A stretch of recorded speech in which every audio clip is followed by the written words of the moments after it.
Pleasant good evening to you from the north side of Ankeny. It's Ankeny Centennial and the Johnston Dragons here in the CIML matchup as we get ready for the final 2 weeks of the 2026 season of the regulars tilt before we get into the postseason. It's Centennial and number 1 Johnston tonight here from Ankeny Centennial High School. Along with Jared Haxton, Paul Yeager with you here tonight. J-Rod, let's talk Dragons.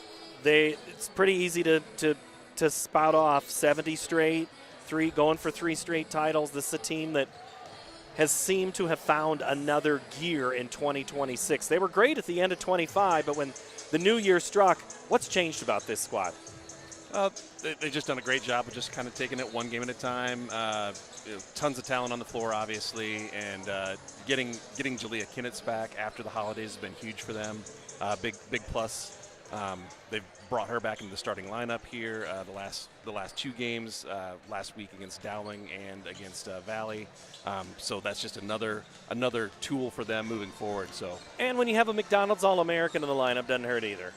Jenica Lewis has been outstanding. She's been very good. She's been very good for Centennial. This is a 4-6 squad it's a team that keeps trying to put together wins, and they do it at certain times. They have what I like to call the junk bond, high risk, high reward, and it starts with Faith Perpich. She's been great as a freshman, but really Lizzie Beam averaging 17 points a contest for these Jaguars, and first-year head coach at Centennial, Chris Harkin. It's going to be an exciting game. I mean, this is a game where Centennial could pose a big risk here to Johnston. It'll be interesting to see how this one goes tonight. Dragons can't take anything for granted.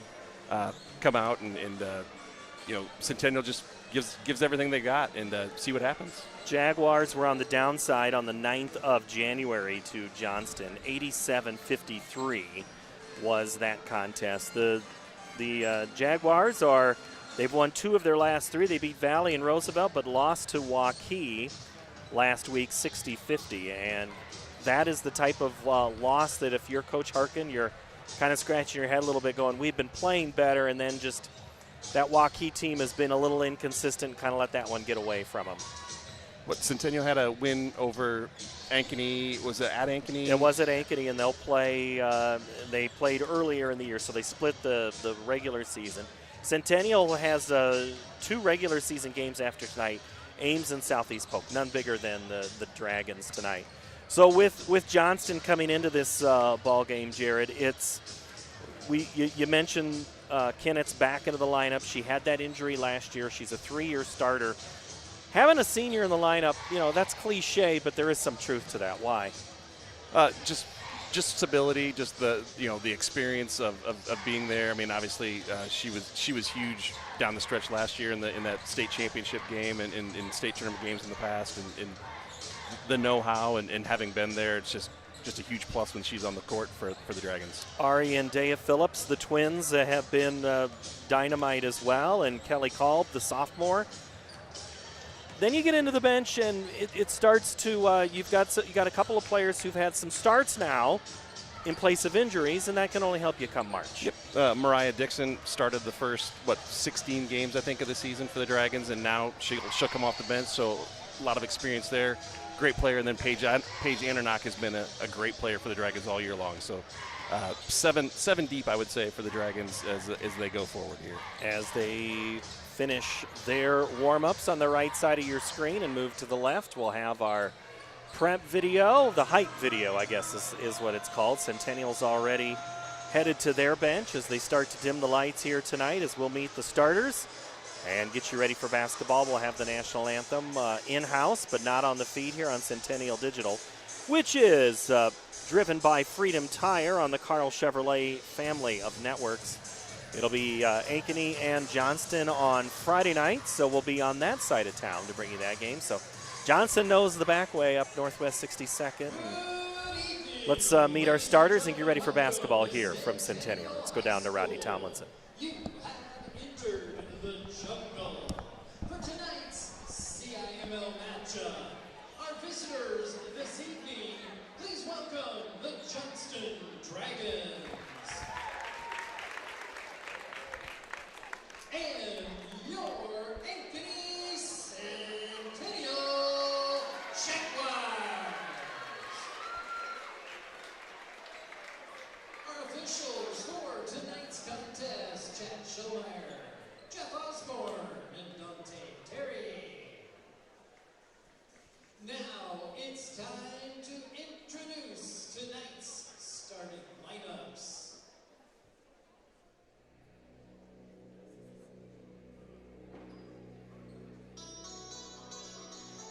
For the Dragons, at guard of 5'11" senior, number 10, Jennifer Lewis. For Centennial, at guard of 5'7" freshman, number 1, Faith Herman. For Johnston, a junior guard, standing 5'9", number 14, Ari Phillips. For the Jaguars, a senior, a 5'9" forward. She wears number 10, Rylan Beatty. For the Dragons, a 5'9" guard, a junior, number 20, Dana Phillips. For Centennial, at guard, a 5'9" junior, number 24, Lizzie King. For the Dragons, a 5'11" guard, a sophomore, number 22, Kelly Cole. For the Jaguars, she's a senior, a 5'8" forward, number 34, Miley Atfield. For the Dragons, at guard, a 5'7" senior, number 23, Julia Ginnitz. And for Centennial, a 5'6" sophomore, at guard, number 35, Lydia Michael. Assistant coaches for the Dragons, Steve Malone, Brad Newton, Bert Smith, Christine Wolford, and Mallory Bernard. Your head coaches, Chad Schiller. For Centennial, it is Rachel Schmidt, Liz Bruns, McKenna Gleason, Patrick Mattingly, and Taylor Runchie, the assistants, and your head coach, Christopher Hartman.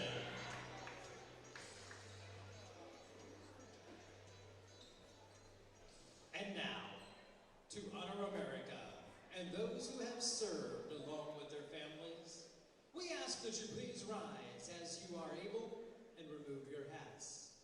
As we face the red, the white, and the blue of that very special flag that stands for so much because of the sacrifices of so many.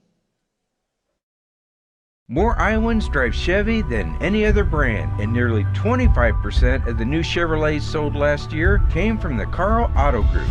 Since 1978, we've exceeded expectations with an unbeatable selection and hard work that makes us your dealer for life. Come see why Iowans trust Carl Chevrolet, with locations in Ankeny, Stewart, and Webster City. Your dealer for life, it's the Carl way.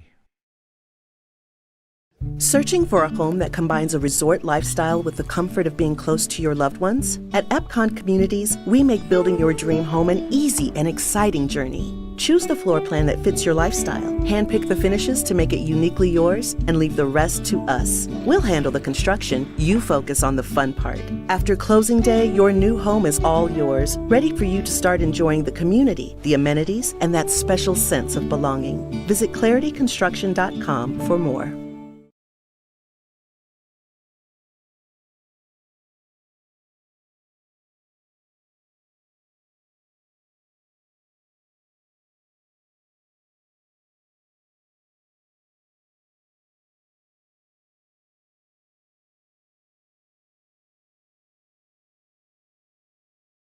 Basketball on this Tuesday night here on the north side of Ankeny. Johnston and Centennial, the Jaguars in their home white uniforms with black numbers and trimmed in silver. Johnston will be in all black tonight, black numbers with purple Johnston in cursive on the front with white trim.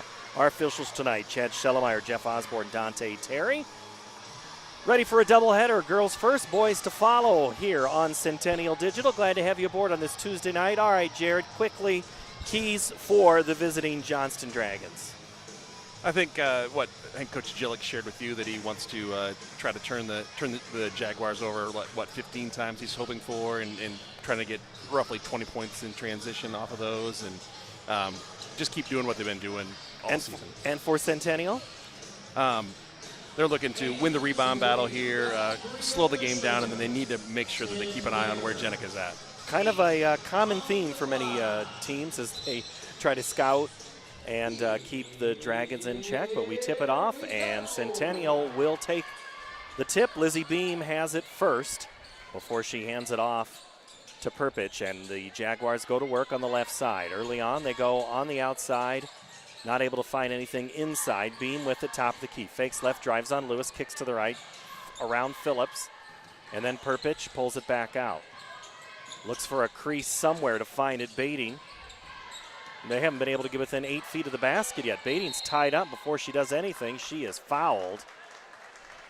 Following Dea. Phillips, I believe. Phillips picks up the first here in the first 30 seconds, so no shot off yet for the Jaguars. In fact, they've been just struggling to get it inside. Let's see. Baiting gets the inbound, and then it's back to Beam. Beam guarded out there by Dea Phillips, who just picked up the personal. Beam gets past, drives, and misses the layup, and it's rebound Phillips, and then it's tied up and a held ball. And the visiting fans wanted to travel. Can't have travel if you don't have possession. Visiting fans might have been asking for a foul potentially, but that too. No score early on. Phillips leaves it for Kolb, top of the key. Lost her Ball's feet. poked away, and grabbing it was Mickle, and she's the trailer on this play. Beam with it. Over to Hatfield. Baiting looks to set a screen. No roll there. Perpich looks to find some space off the top. Beam directs traffic. Drives in quickly. 2 black jerseys stop her on that drive. 7 on the shot clock. 3-point shot is taken by Hatfield. No good. Rebound Dragons. Here comes Lewis. Hatfield draws the defensive assignment. Lewis step back. Foot was on the line. No 3, and the shot goes in and out. No score here in the first minute and a half. Slow offense to start, Paul. Perpich. Oh, nice give and go to Beam. Just too much of a go for that give. Great cut. You've probably seen Johnston. Teams have tried all sorts of things. We've seen offensively. We've seen box and one. We've seen even like face guard two different players and then play zone against the others, and a lot of things against Johnston here in the games that have gone by. Well, they're all trying to stop Jenica Lewis. The give and go. What a play! Phillips the deuce after the incredible assist by Jenica. 2-0, first score of the game here from Centennial. Perpich.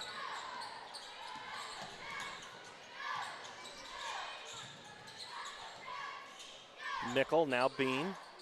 Perpich thinks about the 3, and before she gets it off, she picks up that pivot foot, and we'll go the other way. Here's the thing about Johnston. Every time you stop Lewis, you got to worry about Call, or you got to worry about Kinnitz. And then, oh, by the way, the Phillips. So many weapons that this team possesses. That's why it's been so hard for 5A teams, any team, to get in on this squad. Nice runner in the lane for Kinnitz is no good, and the board comes to Mickle. Here come the Jaguars. And Jenica does a nice job of running the offense through her and looking for her teammates. Called way out there on Perpich, who pulls up her dribble and needs some help from the logo. Gets it from Hatfield. Beam. And we're going to have a 3-second lane violation against the Jaguars. So early on, Jared, it's the defense Centennial cannot find the paint. Just good position defense by the Dragons, keeping the ball outside of the lane for sure, and almost at the 3-point line consistently. 2-0. Johnston with the lead and with the basketball. Lewis with it on the left wing. Drives in, fights through the contact. Runner won't go. It's going to be off Lewis. Jenica thought maybe Mickle had it. Instead, it'll go back to the Jaguars. But here on the other end, Centennial's playing really good defense as well. Yeah. They've not, that's only the first, second. There's only been about 2 drives. And what do we say? Take the air out of the ball, limiting the possessions. So far, so good. Baiting, backs down on Phillips, gets the lefty to go. Tied at 2. 4 minutes to play, first quarter. Feels like we're at the Super Bowl, just exchanging bunnies. Kalb goes right, kicks. Kennitz gets the screen, pulls up from the elbow, and she'll get a chance at a pair as she's fouled. It's going to be Faith Perpich picking up the personal. So each of these teams with 1 personal, 3:45, and we'll have a substitution here after the first free throw by Kennitz. It's good. In is Andernock. And Dixon coming in for the Dragons. Kennett's second free throw is good. She has 2 points now. Double her team score, 4-2, 3:40 to play here in the quarter. Baiting, left wing. Back to Perpich. The freshman now finds Beam, the sophomore. Baiting thought about it. Got the switch they were looking for there, I think. Shot clock down at 5. Beam's going to have to do something. 3 seconds. 2. Launches it from Caitlin Clark distance and hits the front of the iron. They're going to say it didn't hit the iron. And they stopped the flow. They must have said that the shot clock went off before the shot was released. We'll go with that. I'm Questionable. Questionable, that's all right. 4-2.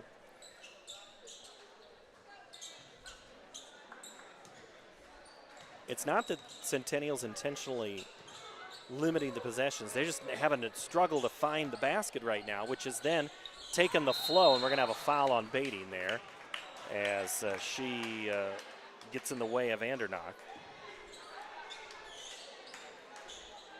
But when you take a team that's used to running up and down like this, Jared, it's hard to find their groove. They're taking them a minute to get going here. Ari Phillips with a cutting Lewis, who falls down, keeps her pivot foot some way, somehow, gets it across to Dixon. Dixon drives in, gets Beam in the air, puts it strong off the glass, rebound Andernock, back up, and no good. And then finally, pulling it away is Beam. Beam pushes the tempo now. We actually have a pace, and then we'll slow it down. Hatfield into the corner. Ooh. Back to Baiting, and Lewis knocked that one away. Had a good look. Had a good look to the post there. Almost an open look. For a minute there, I think we're calling golf. A little slow pace. Hatfield chases it down. 2.5 to play, 4-2, Johnston. Perpich with the basketball. Guarded by Phillips. Now to Beam. Baiting on the switch. Now it's Perpich. Shot clock at 5. Going to have to be something from the freshman. Nice move. The continuation won't go. It's going to be Lewis saves it and then turns it and now hits the gas. Lewis to Phillips to the left side. Here comes a screen. Nothing on the roll. Phillips just pops, stops, and shoots and scores. Ari now with 4 of her team's 6 points. And it's the biggest lead of the night at 4 for Johnston.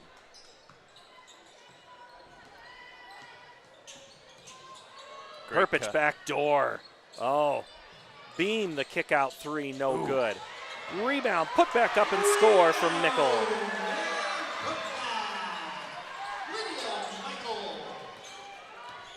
Phillips into the corner. Dixon does a little exchange right there with Kinnitz. Dixon, nice move, pull back shoot, no good. Rebound comes down to Beatty. 65 seconds to play in the quarter, 6-4. Jaguars looking up. Trying to tie it on this possession. Perpich kicks. Beam gets down, right block, the runner, good.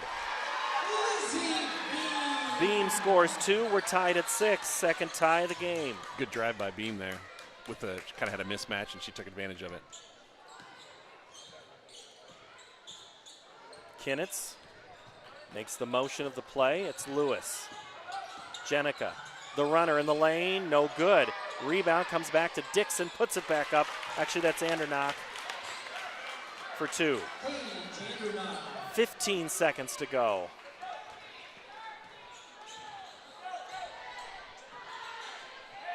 Beam, 7 on the clock. Beam with the ball, 3 seconds, 2, knocked away. Phillips lets it heave at the buzzer, and it's just off the mark. 8-6, low-scoring first quarter. The Dragons have the lead. We've played one here from Centennial on the Centennial Digital Network, driven by Freedom Tire on the Carl Chevrolet family of networks. So when an athlete walks into Nick Jarash Fitness, the one thing we want them to know is that this is a phenomenal community. We have the best coaching. We have the best technology.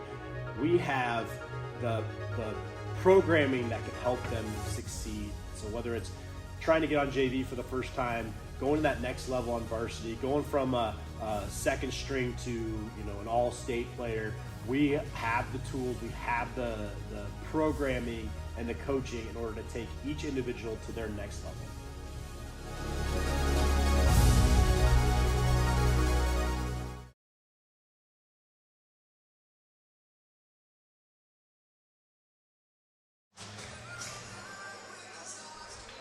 One quarter in, and is there sawdust on there, Jared? What's going on? I thought maybe there was ice underneath the court or something. Like, is there an ice rink underneath? Now, a lot of slipping. You saw a Scott DeYoung team a time or two play, and they would intentionally slow some things down. That wasn't really, there just wasn't any open opportunities low for Centennial.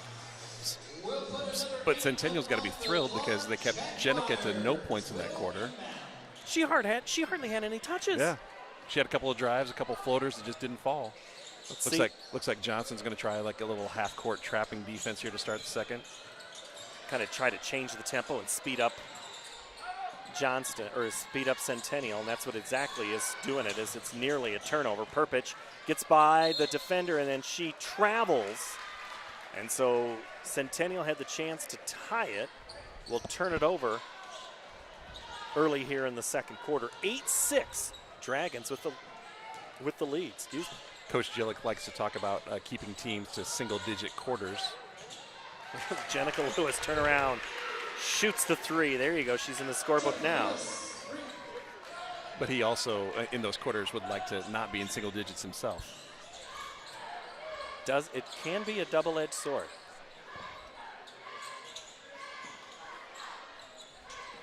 So Johnston still jumping up. And just Centennial trying to get in behind. And that ball is knocked away, and Johnston has it again. Lewis is going to come down, shoot the 3. That's long. Tipped away by Phillips. She gets her own rebound that she fought for. Now it's Ari and connects. Tell you what, Ari's game has really picked up. She's feeling looks like a lot more confidence in her jump shot. She's got 6 of the 13 for the Dragons. Beam. Now over Perpich. 3 is going to be off the mark, and it's going to right into the right arm of Ari Phillips, who's up front to Perpich. Problem is Perpich is wearing the white jersey. Faith to the corner. A little too far for Mickle, saves it. Now it's just a little helter-skelter. And now, with 10 seconds off the shot clock, Centennial finally gets a little set up in their offense. Baiting to a cutting Perpich. Dribbles it around, gets Kolb in the air, and gets it to go. Nice move by Faith Perpich. Her first bucket of the ball game, 13-8. Kinnitz gets around the screen and scores.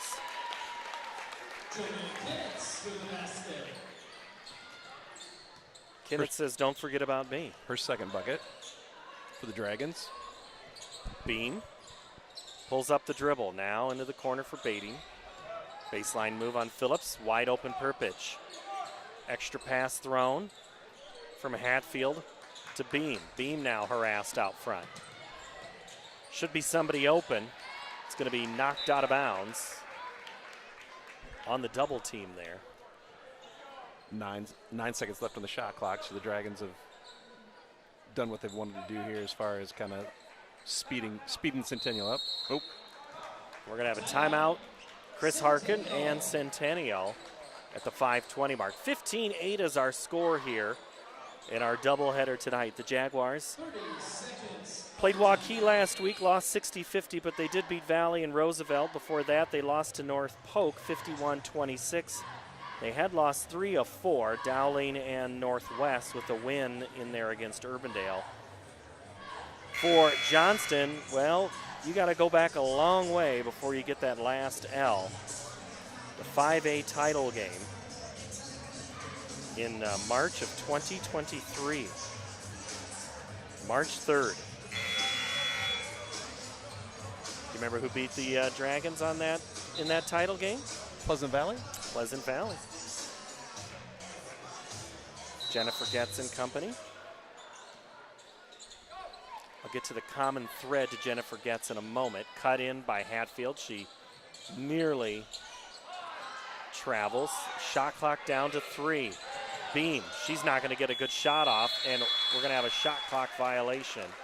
Great jump out defense by Phillips and Lewis. They knew the situation there. Dea with the block there of that three-point attempt. Mallory Bernard, the assistant coach, new assistant coach for Johnston. Jennifer Getz have both been head coaches at Ware. Davenport Assumption. Jenica Lewis from NBA range hits it. 2 threes for Jenica. She now has 6. She's got it going this quarter a little bit. Beam. Gets around Kolb, now to Perpich. That 3 is off the mark. And it's right into the waiting arms of Ari Phillips, who gets it ahead to Lewis. 2-on-1, left-hander good. Lewis now with 8, 20-8. It's been all Dragons in this quarter. Perpich, now to Beam. Beam, Beatty. Around Lewis, or that's blocked by Phillips. Dea up ahead. Kolb, the left-hander, good. And this one is going to warrant, that action's going to warrant a timeout for Centennial, 22-8. It is quite the run here by Johnston, Jared. What have the Dragons done? Well, that change of defense, so going to that half-court trap, so just kind of increasing the pace on the defensive end.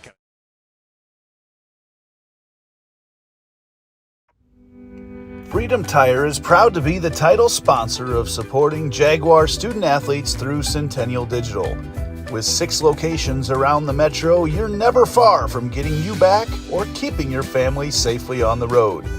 Our certified staff and state-of-the-art technology means you can take comfort knowing you've got the best work at the best prices. Come see us at Freedom Tire, a proud supporter of Centennial Digital. Coach Bart added to the staff coming in this year. So 22-8, 4:08 to play in the half. Baiting. Cannot get open, and now finally Perpich gets rid of it. Mickle. Perpich drives in, steps through, gets by a pass Kolb and gets it in. Great drive there by Faith for that bucket. Faith's been trying to just drive and get something going. Lewis, oh, she wouldn't. Oh, yeah, she'll do it. She'll run it and score. Such a great first step. And by that time, you're looking in the rear view.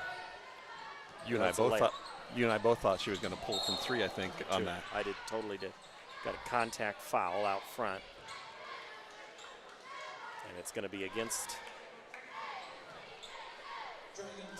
Dea Phillips. Phillips is second, and coming into the game is Ari Phillips. And also for Centennial, Alana Newman, the freshman. Out goes Miley Hatfield. And Phillips, Dea goes out with the 2 fouls. 3:21 to go here before half. 14-point advantage for the Dragons. It's a slow start. They jump-started the defense here. Beam dribbles around and has the shot blocked.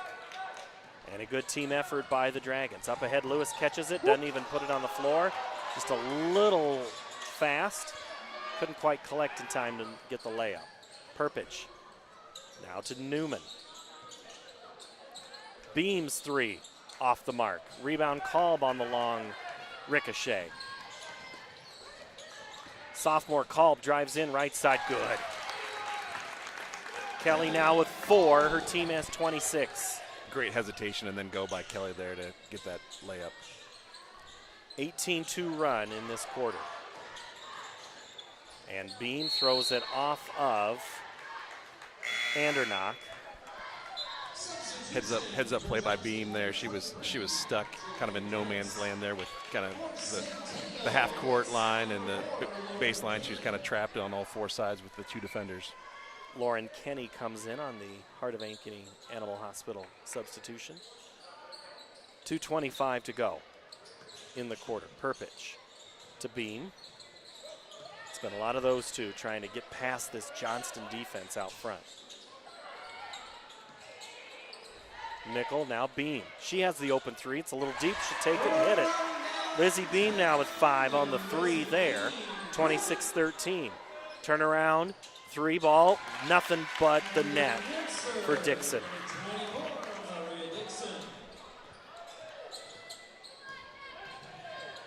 Beam.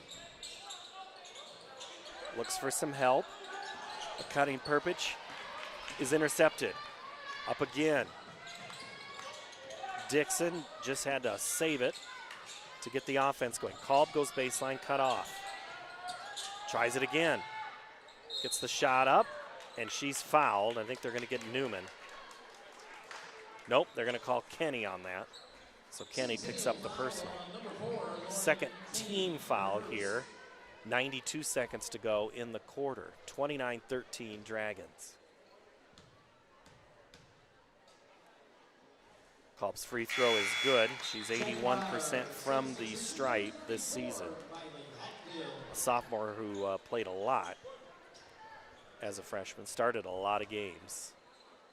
I think she maybe didn't start the first 2 or 3 games and then started the rest of the season last year for the Dragons. As she hits the pair and then gets to have a breather. Perpich through the double team, and Lewis playing volleyball there.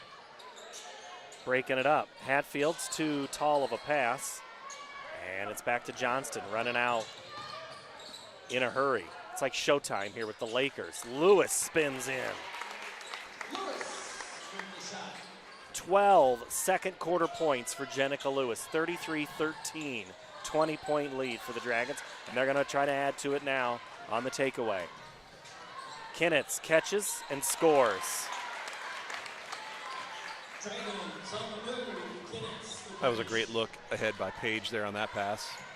Perpich drives, was going to leave it for Newman, but even when you can't get a hand in it, Johnston's there. Beam in, nickel out. Baiting will come back in as well. That left-handed layup by Jenica, I don't think I could do that. I don't think many people could do that. That was very skilled. The reverse? Yes. Yeah. We're seeing that a lot more this year in basketball. Women's college basketball, I've seen that play a lot more this season. Perpich, she is just looking, all she sees is black jerseys everywhere she goes. There's a double team. Dixon drives, cut off, gets her own double team. Perpich is kind of like Drake May. Everywhere she looks, there's a Seahawk. 35-13, 31 seconds left to go in the half. Give and go to Lewis underneath, and she's fouled by Beam.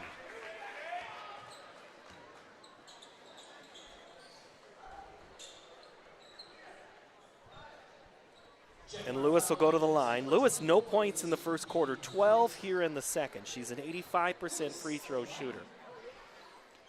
She puts that first one up and good. No announcer jinx there. No, not with her. Lewis has committed to Notre Dame. Ooh. Had a lot of offers. Maybe it was just one shot too late. Just one shot too late. You'll learn that, Jared. It's fine. Yep. You can say it all you want. It even happened to Collinsworth the other night. He jinxed something. Beam is right there in the corner, gets rid of it. Now Perpich, as we approach 10 seconds to go before half, it's going to be a foul on Kinnitz right in front of the scorer's table. So Jalea picks up her first, the senior, who herself is headed to the next level, going to play at Missouri Western. Been battling that knee injury the last couple of years. Perpich, 7 seconds. 5, kicks it to Newman. Newman drives. 15-footer by Bating, good at the buzzer. So Rylan Bating gets on the board to kind of take a little bit of that sting out, but it is still a huge 21-point lead. Let's see, so that's 36-15. At the half. At the half. That's a very good quarter for Johnston, Jared. 28-9 in that quarter alone. So, again, so the Dragons held Centennial to single points, which, again, is kind of a goal that they have for every quarter.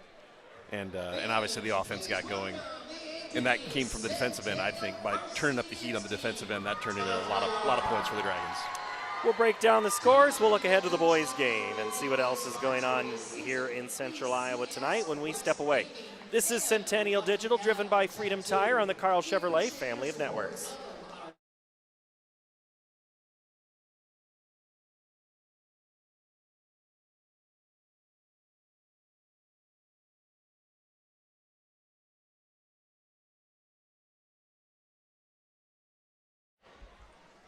Good luck, dancers. Your music is on.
Phones were made to help us connect, yet somehow they've made us less connected.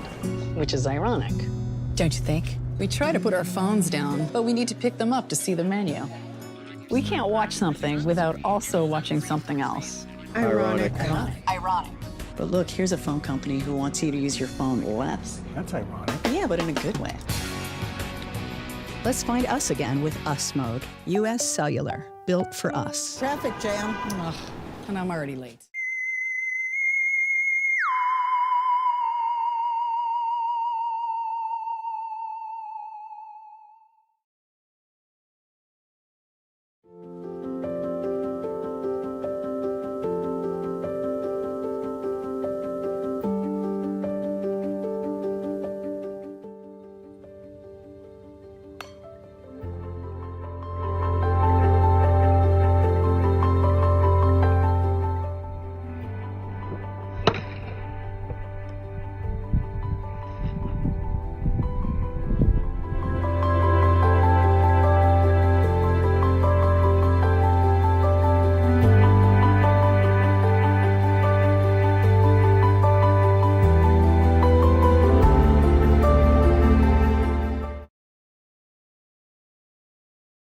West 40 Market in Uptown Ankeny is your place to shop for the best meats, steaks, brats, jerky, and everything in between. Let us be your one-stop shop for all your favorite cuts, all raised on local Iowa farms. Shopping local never tasted so good. Our phones were made to help us connect, yet somehow they've made us less connected. Which is ironic, don't you think? Ugh, I love this song so much. Let's find us again with Us Mode. U.S. Cellular, built for us.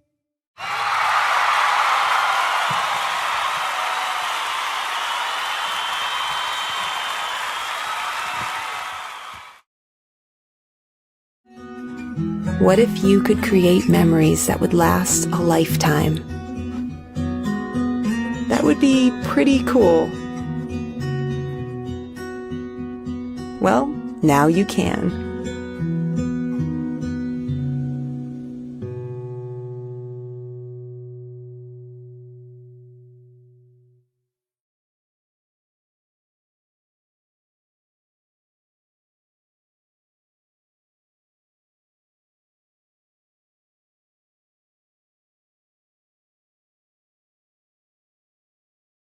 All the pets in Ankeny can't wait to see us at Heart of Ankeny Animal Hospital.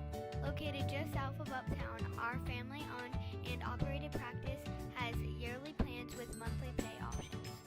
Your dog or cat can get routine and preventative care before you may ever even know they are sick. From dental care to x-rays to our own pharmacy, we love them like our own. Your pets are our pets at Heart of Ankeny Animal Hospital.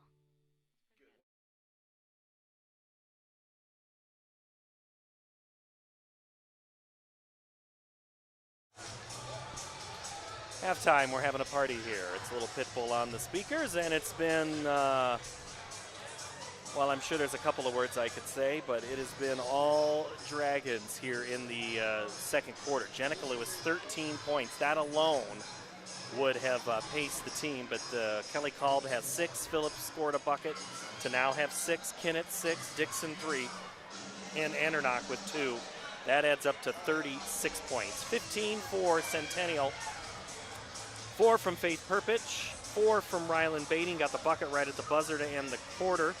Beam with 5 on a deep 3, and Lydia Mickle with 2. It a 6-point first quarter for Centennial. Good, because Johnson only had 8, but 9 in the second quarter. When you give up 28, that's a different story, Jared. A little stretched out there. The Dragons got what they were looking for in the second quarter after a slow start. But Centennial played a super strong first quarter. Unfortunately, the second quarter just got away from them a little bit. But there's another half to play here and see what happens for the Jaguars. Westwood Knight is on the court as they get their shots in. Johnston's back out, ready to warm up. Centennial will be out in a moment. We'll take a timeout. Back in a moment, second half when we return. This is Centennial Digital, driven by Freedom Tire on the Carl Chevrolet family of networks. More Iowans drive Chevy than any other brand, and nearly 25% of the new Chevrolets sold last year came from the Carl Auto Group. Since 1978, we've exceeded expectations with an unbeatable selection and hard work that makes us your dealer for life. Come see why Iowans trust Carl Chevrolet, with locations in Ankeny, Stewart, and Webster City. Your dealer for life. It's the Carl-O-Way.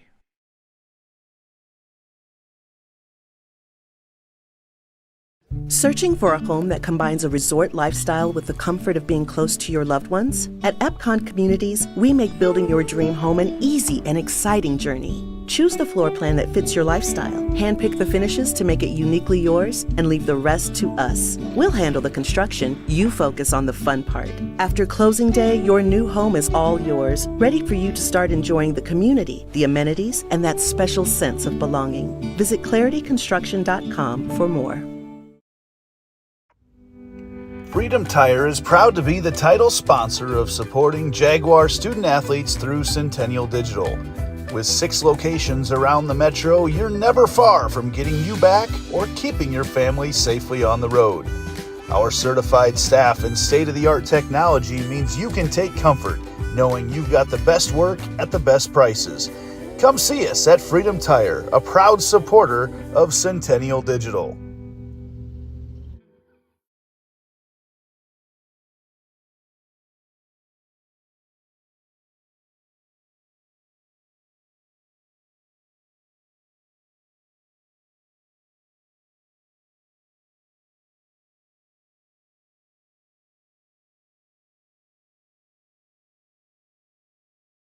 And for our Westwood Elementary shooters. The Westwood night is done. We'll get a couple of minutes on the clock to warm back up, so it's like a football game. You've got the regular time, and the Dragons, I guess they won't sweep the floor. They'll just go straight out and start shooting. All right. A couple of other games going on tonight in the CIML of interest. Ankeny's at Waukee Northwest, and Southeast Polk is at Dowling. I suppose I should look up that other score. Do you want to just fill, Jared, as, you know? Just talk about you're used current to events. That, right? Yeah. I mean, house full of ladies. You're an expert at that. All kinds of things to talk about. At last birthday check, parties. Third quarter, Northwest leads Ankeny 47-34. So Johnston 47-34, you said? 47-34 third quarter. So that is on the west side. And, Northwest and Ankeny kind of going back and forth with that. Well, really, it's been Northwest either at second or third, flip-flopping with Dowling. We'll get new ratings tomorrow from the girls' athletic union, at least we should, and then pairings should come out shortly thereafter, so we'll know what the path is. But Jeff Linder from the Cedar Rapids Gazette's been drawing up several different scenarios, and right now Centennial would likely host one and then need to win on the road to get to state. Anything's possible. When does Linder have seed wise? What does he have Centennial at? Then? Centennial right there in that 11, basically. Okay. Pretty consistent. 11, similar to the rankings. Yeah. 10 depends on how you can play tonight. Centennial has, and they could, Ames and Southeast Polk, but those rankings are going to be set after tonight. So. What does Linder have? Who does he think is the strongest team from the eastern half of the state? Well, it kind of goes back and forth. Cedar Rapids, Washington has some, and I still think they're starting to figure out which Iowa City team, whether it's City High, West, are your teams, and then throw in Liberty. I know there's a couple of games of interest tonight. So. And Cedar Falls is a good team from that side of the state as well. I mean, Johnston played Cedar Falls to start the season. I think, did you say Ankeny played Cedar Falls? They beat Cedar Falls. That's their quality win of the year. And it really is a couple of teams here. Everybody's looking up at Johnston, and then they're trying to figure out, is it going to be Dowling, Northwest, Ankeny? Can Centennial make a run? Can one of those eastern Iowa schools make a run? A lot of basketball to be played yet. What on earth? Another 3 minutes?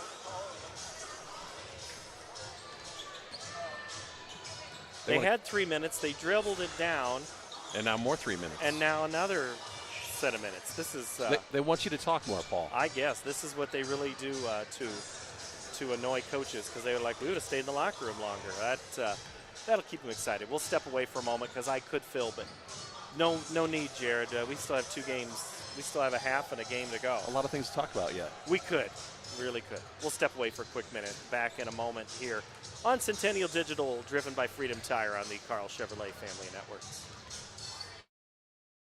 Searching for a home that combines a resort lifestyle with the comfort of being close to your loved ones? At Epcon Communities, we make building your dream home an easy and exciting journey. Choose the floor plan that fits your lifestyle, handpick the finishes to make it uniquely yours, and leave the rest to us. We'll handle the construction, you focus on the fun part. After closing day, your new home is all yours, ready for you to start enjoying the community, the amenities, and that special sense of belonging. Visit clarityconstruction.com for more.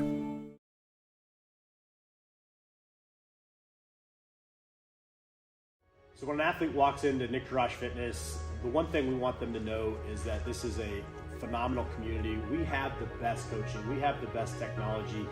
We have the programming that can help them succeed. So whether it's trying to get on JV for the first time, going to that next level on varsity, going from a second string to an all-state player, we have the tools, we have the programming and the coaching in order to take each individual to their next level.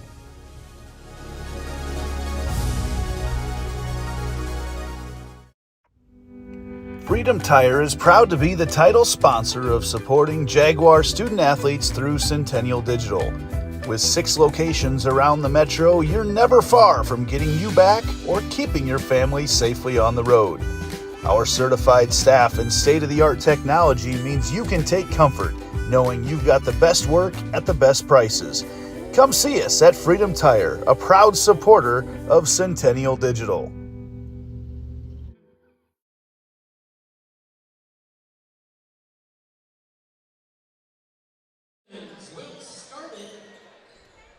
Half number 2, Johnston leads Ankeny Centennial 36-15. So we begin. Johnston will have the basketball. Phillips, now Lewis, who had a great second quarter, picks up right where she left off with a 3. Now it's 16 points. Looks like both teams, same starters as the first half. So that'd be Perpich, Bading, Beam, Hatfield, and Mickle for the Jaguars. For the Dragons, it's Phillips, Lewis, Kinnitz, and Kolb, and it should have been a foul Bading. She just waits and holds, and then Lewis rips it away, and it's still a scrum, and it's taken away by Lizzie Beam one more time. Beam will lay it in on the reverse bucket. And we're going to have some of that sawdust. I don't know if that's a pom-pom or hair streamer that Dante Terry just foot swept off, but it's off the court now. 39-17. Dragons. Kinnitz with it. Lewis, turn, shoot, the 3, miss. Rebound, Beam. Kind of hit the front end of that iron. And now Lizzie tries to get Lewis turned around. Kicks it to Hatfield. 3 on the way for Beam. Rattles, and Lewis tipped it to Kolb, who collects. And now Kelly goes baseline. Reverse, hits the underside of the backboard, and the Jaguars collect the loose ball. Beam brings the ball up. Now Perpich comes. Bading. Now Mickle. And we have a hold away from the ball. And that's going to be Dea Phillips' 3rd personal foul. The only player for either team. You could pretty much add everybody else's fouls up and it wouldn't get 3. Bading gets it in to Hatfield, who pops and shoots the 3. Kinnitz chases down the long shot. Kolb, left side, lays it in and scores. Kelly's just got like another gear getting down the court compared to a lot of girls. She's going to be the one they're going to look to next year to kind of fill in the role of Lewis and Kinnitz. It'll still be her and the Phillips, but And then there's always the, what's the line in Johnston? Oh yeah, you should see this 8th grader we have. I think I've heard that one for about 6 years from Coach Gillick. And that's going to be a foul on Jenica Lewis, her first. 41-17, 5:46 to play here. It's been a tough second quarter and good start to the third quarter. And a good catch and score by Hatfield. Her first points of the half, or of the game. Phillips on baiting, right block. Gets her up in the air and is fouled. A couple of shots coming. As Rylan has whistled for her second personal. That's her second.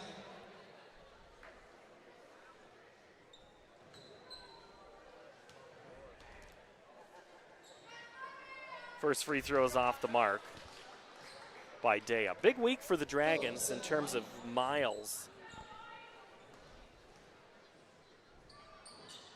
Second one is good for Phillips, her first points. 2 of the games are in Ankeny this week. That's not so bad, but they're going to Maquoketa on Thursday. Maquoketa has been in the top 3 pretty much all season, a state qualifier last year. They played in the Johnson Holiday Tournament right before the Christmas break, and that ball's taken away by Phillips. Now it's Lewis. Gets by her defender, and she's going to get a chance for a 3-point play. Great steal by Ari down here on this end, leading to a transition bucket there. Lydia Mickle, the foul. At the line, Jenica Lewis. And the old joke in the Quad Cities was Makokite. But I believe a couple of the players were like, why are we going, where is Maquoketa? They couldn't quite get Maquoketa out, but you'll know where it is come Thursday on the long drive over just off of the Mississippi River in Jackson County. Beam gets a screen and misses the mark on that 3. And it'll go back to Johnston. Coming in is Lauren Kenny. Going out is Perpich. They must have missed that in Iowa history class in Johnston on where Maquoketa is.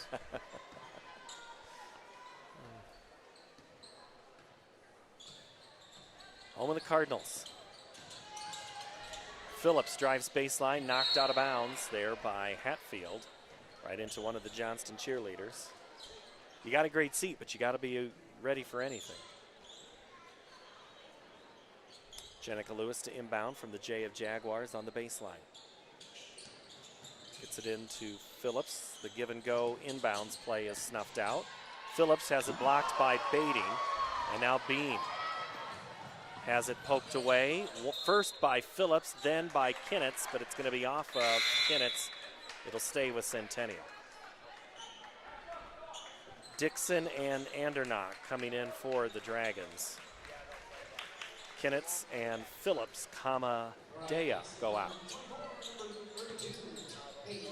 Beam, set 3, good looking shot. Hatfield. Beam drives with the left. Gets a little bit out in front of her skis. Good drive there by Mickle. Lays it in and scores. Great attack of the basket there by Lydia. Dixon into the paint. Looks to pivot. Called. Top of the key.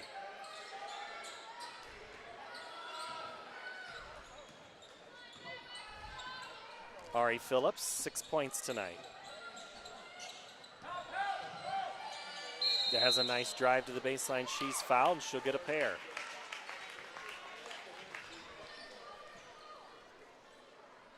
Hatfield, I think, is who they whistled, 34. Her first.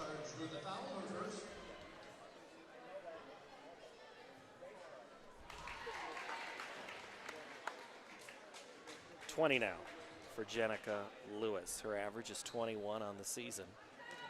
She has just found an extra level. That doesn't even touch the net, it looked like, 21. She had 34 against Valley. That's her career high. 33 against Centennial, 29 against Southeast Polk. She's been great in 2026. Not too bad in 25, 24, and 23 as well. Even better in 26. And when you've won 70 in a row, you know you're going to get the best shot of everybody every night. But Johnston finds a way. They've had, I think, 4 games in single digits this year. Last year it was only 3. Beam into the paint, gets in trouble. She's going to have to shoot it, and she lays it in on the spin-around shot. That might be one of the best shots of the night. Nice left hand. Beam now with 9. Phillips, give and go, backdoor Lewis. Under 3 to play now.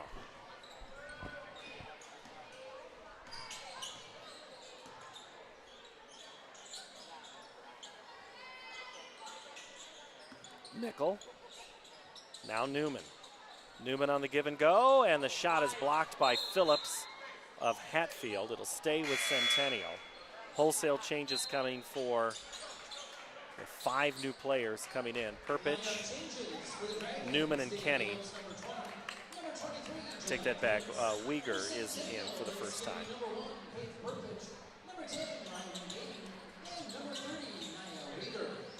Perpich, 4 3/4, cannot get it in. Oh, before it. Coach calls timeout. Chris Harkins says we'll save the 5-second call at the 2:40 mark. 49-23 here. We'll take a break. This is Centennial Digital, driven by Freedom Tire on the Carl Chevrolet family of networks. Phones were made to help us connect, and somehow they've made us less connected, which is ironic. Don't you think? We try to put our phones down, but we need to pick them up to see the menu.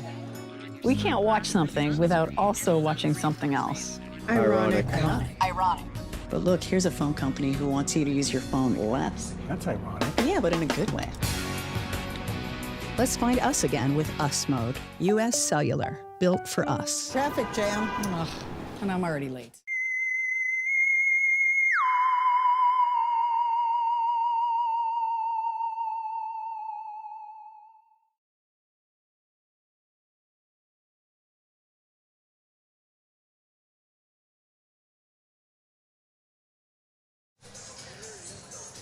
Out of the timeout, the Jaguars will come back onto the floor. They were facing the 5 count on the baseline, and now they've drawn up a play.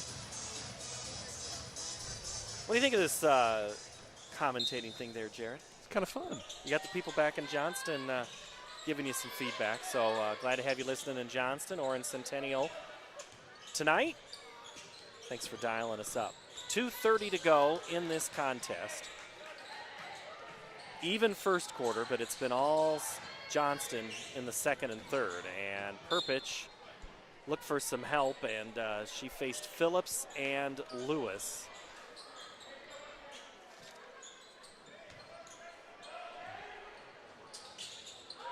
Perpich, only 1 on the shot clock, and she needed that shot without the fake.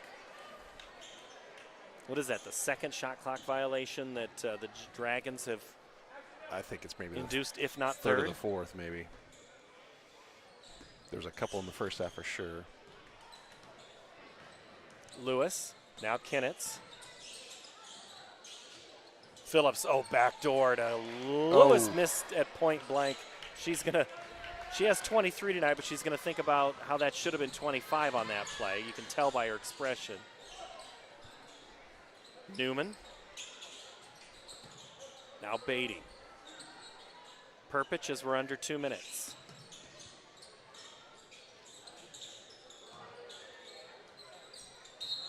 It's going to be a travel on Centennial. Into the ball game, Emma Gray. Emma, who's seen time in this situation both last year and this year, gets into the game. The senior.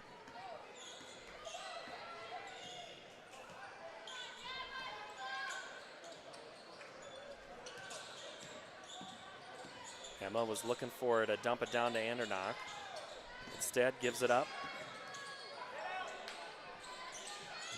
Dixon's done that a couple of times where she's gotten into the paint and kind of didn't have an outlet. Now they go into Phillips, turn around off baiting good. Dea Phillips now with 3. Her average is 4, but it's not about points for her. She does the things defensively that the Dragons need. Guarding the 5, rebounds. Perpich just throws up a prayer and can't get it answered. Andernaut gets the board. Now it's Kinnitz, 3-on-3, kicks to the left side. Dixon, 3-ball good. The junior transfer from Urbandale was in the starting lineup for some of this season. Fighting for every minute, now gets her team 54 points. 54-23 is our score. Inside, Beatty gets tied up by Kinnitz, and a couple of shots coming as the foul on the senior. All right, so you and I have seen Johnston play a lot over the years, Jared. What makes this team, what is it about them that they can just come out and just blitz a team so quickly? I think part of it is the talent. So, I mean, the Jenica Lewises, the Jalea Kinnitz, the talent that the Phillipses, the Kelly Kolbs, but also now it's the system, and now it's the history and the girls that have come up through the program, and they want to keep that tradition going. They don't want to be the class that lets things down. They want to keep things moving forward and keep things going like it's gone in the past. Well, Kinnitz has done her part here in the last 3 squads, trying to make it a 4th. Kinnitz drives, and she is fouled with 6 seconds left in the half. Johnson was just holding for 1, and it's going to be a foul on Ryland Beatty, and that's her 3rd. You have generational players like Jenica Lewis. She does get a lot of the conversation, and it's earned. As Kinnitz. But again, I think I said it earlier. You focus on one, it's going to be the other that sometimes gets you. 3 seconds, 2. Perpich has got to go at the buzzer, gets it off. It'll be good if it goes, and it does. Score for the Jags to end the 3rd quarter, 56-27. Faith gets a bucket, that's 6 on the game. The final frame when we return here on Centennial Digital, driven by Freedom Tire on the Carl Chevrolet family of networks.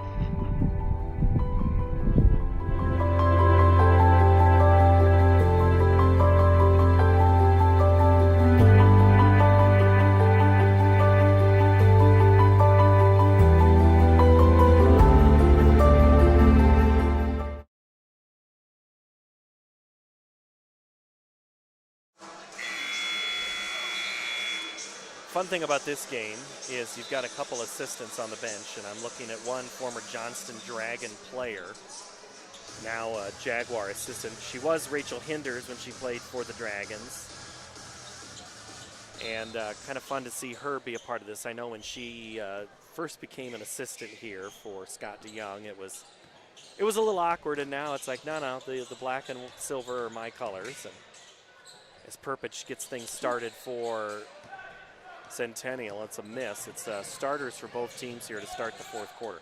All Johnson, 56-27. Kinnitz the 3, good. Now 11 for Jalea. She's got that toughness factor. And that was not an easy shot. The give and go, Hatfield now out Beatty. Beatty drives in left. Now trying to get a good shot. Great ball movement there. Just shot rattles in and out. And the Dragons have the ball. Kolb, the sophomore, just takes a couple of big strides. And she is fouled by Beam. And Lizzie says, hey, now, come on. I had clean. Might have had clean on the ball, but you didn't have clean on the body, says Jeff Osborne.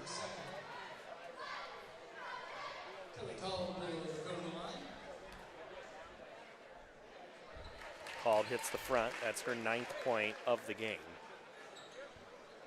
And again, that drive, that was Kelly kind of showing her speed there, moving through down the court and around defenders. It's the 2nd. She's now in double figures. So that's 3 Dragons in double figures. 61-27. Baiting. Now Mickle. Perpich left alone. Oh, just hit the front end of that iron.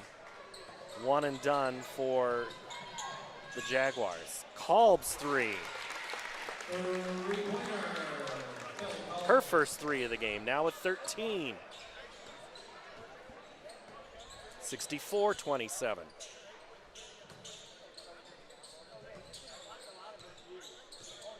Beam. Gets by her defender and scores. Nice drive to the hoop there by Lizzie.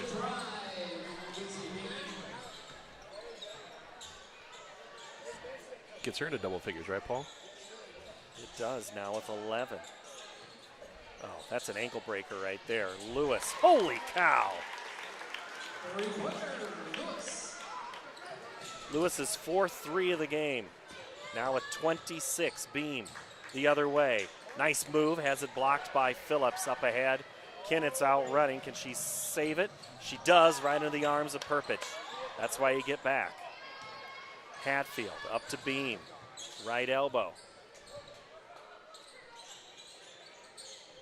Perpich inside to Beatty. On Lewis, fade away and 1. Nice move by Ryland. Gets the bucket, more importantly gets the foul on Lewis, only her 2nd.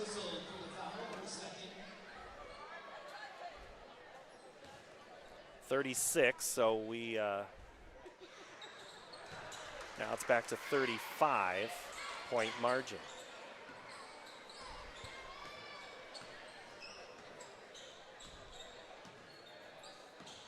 Kinnitz, Kolb. Okay, either a double dribble or a travel. It's going to be one of those. Saw him, I don't know if that was Iowa men. I can't remember if that was the Iowa men or if that was last night's Arizona-Kansas game. That same, it must have been the Arizona-Kansas game. Played exactly like that, and it didn't get called. They missed it? They missed it. Oh, did they go nuts in KU last night? Nice 3 there by Perpich, or by Baiting, and Kolb gets the loose ball. Under 5 now to play. Phillips. Wow. Just smooth. Kinnett's 3. Rattles around and good. Kinnett's now with 14.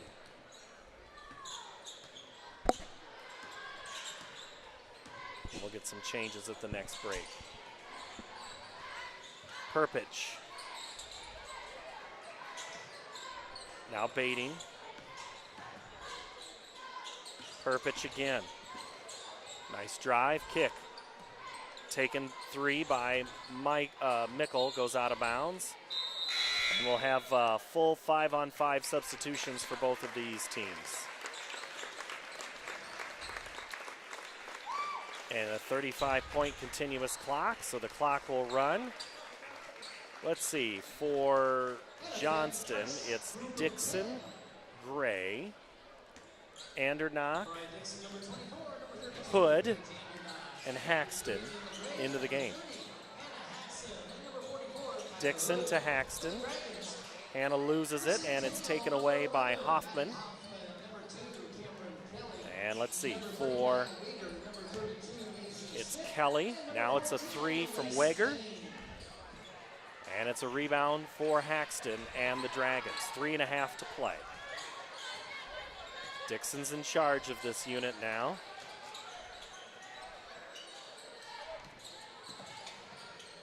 Andernock, now Gray. Oh, all alone, missed the front end of the bucket. Andernock gets the putback, no good. Weger loses it.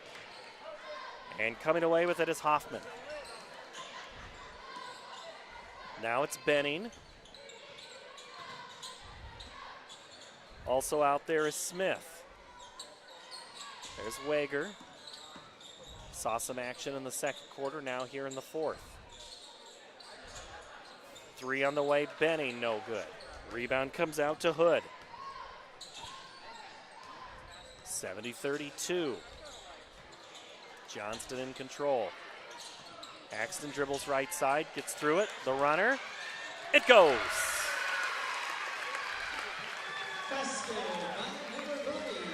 Nice shot by that kid. That kid. Kelly to the left side, has it poked away. Hoffman chases it down. Hoffman looking for some help, gets it. Kelly, and it's just taken away. Dixon just stepped right in front of that pass. Dixon, fade, and she loses her footing and travels. Trying to get a little fancy. Dixon, big smile, and more substitutions. So that's Moore and Haugen in. Kennedy Haugen and Aubrey Moore. So Cameron Kelly, Elise Benning, Aubrey Moore, Kennedy Haugen. And that's Smith. Moore with the basketball in the right corner, 90 seconds to play. Left side now, Smith. Smith launches, hits, oh, almost went.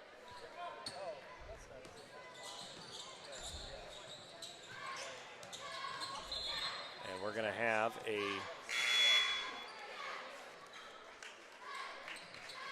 substitution, so Helgeson and Reiners comes in for Johnston. Gray up front.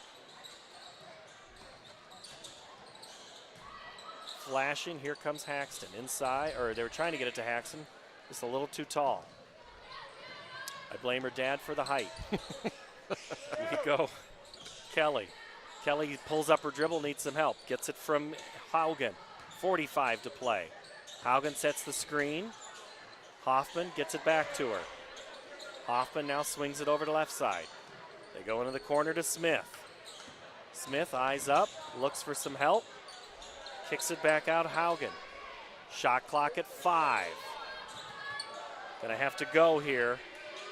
Step back 3, Smith's got to shoot it, and that's gonna be another shot clock violation. The bench was yelling, and we'll get one more possession here for Johnston, but it is going to be a Johnston dominant performance here in the final 3 quarters. Helgeson, and that's how it's going to end, 72-32. Good game for the Dragons. The Dragons improved to 19-0. That's win number 71 in a row. Centennial falls to 8-11. The Jaguars tonight, Perpich with 6, Bading with 9, Beam with 11, Hatfield 2, Mickle 4. For the Dragons, 26 points from the McDonald's All-American Jenica Lewis, 26. Kolb with 13, Dea Phillips 3, Ari Phillips 6, Kinnitz 14, Dixon 6, Haxton 2, Andernock 2. And that's how your scoring ends. Pretty impressive quarters 2, 3, and 4, Jared. After a super slow start for the Dragons, they turned up the defensive pressure in that second quarter, and that's what really kind of separated things there in that second quarter and led to what they wanted to do the rest of the ball game. 72 points, really kind of right on their average of, I think they've averaged about 70 points per game. Yep. You've mentioned it. They've got 2 more games this week with a long road trip on Thursday, and then back in Ankeny on Friday night. So they've got 2 more tough games this week. So just took care of their business. Centennial, they've got a lot of things left to play for. I mean, they've got a couple regular season games, and then they've got things that they can do in the postseason. Things that they have aspirations of hopefully making it downtown at the Casey Center. So it is very, very possible the Jaguars could be that sneaky team that you don't see coming as they pull off the upset. But they're going to have some things to work on after this ball game. All right, Jared, we'll take a breather and we'll come back for the boys' game. For our crew here at Centennial Digital, it is final score, Johnston 72, Ankeny Centennial 32. The boys' game coming up here on Centennial Digital, which is driven by Freedom Tire on the Carl Chevrolet family of networks.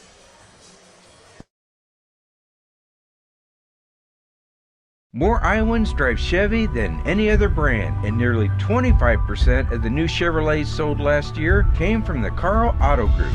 Since 1978, we've exceeded expectations with an unbeatable selection and hard work that makes us your dealer for life. Come see why Iowans trust Carl Chevrolet, with locations in Ankeny, Stewart, and Webster City. Your dealer for life. It's the Carl way. Searching for a home that combines a resort lifestyle with the comfort of being close to your loved ones? At Epcon Communities, we make building your dream home an easy and exciting journey. Choose the floor plan that fits your lifestyle, handpick the finishes to make it uniquely yours, and leave the rest to us. We'll handle the construction, you focus on the fun part. After closing day, your new home is all yours, ready for you to start enjoying the community, the amenities, and that special sense of belonging. Visit clarityconstruction.com for more. So when an athlete walks into Nick Rush Fitness, the one thing we want them to know is that this is a phenomenal community. We have the best coaching, we have the best technology, we have the programming that can help them succeed. So whether it's trying to get on JV for the first time, going to that next level on varsity, going from a second string to an all-state player, we have the tools, we have the programming and the coaching in order to take each individual to their next level.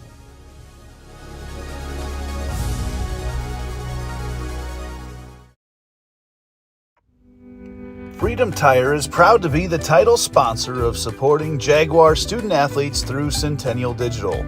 With 6 locations around the metro, you're never far from getting you back or keeping your family safely on the road. Our certified staff and state-of-the-art technology means you can take comfort knowing you've got the best work at the best prices. Come see us at Freedom Tire, a proud supporter of Centennial Digital.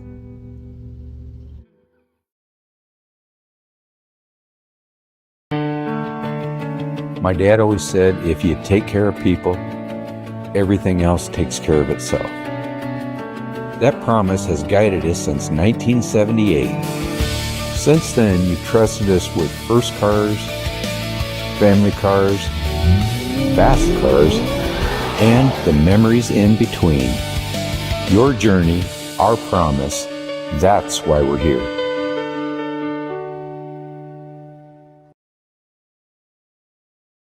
Phones were made to help us connect, and somehow they've made us less connected, which is ironic.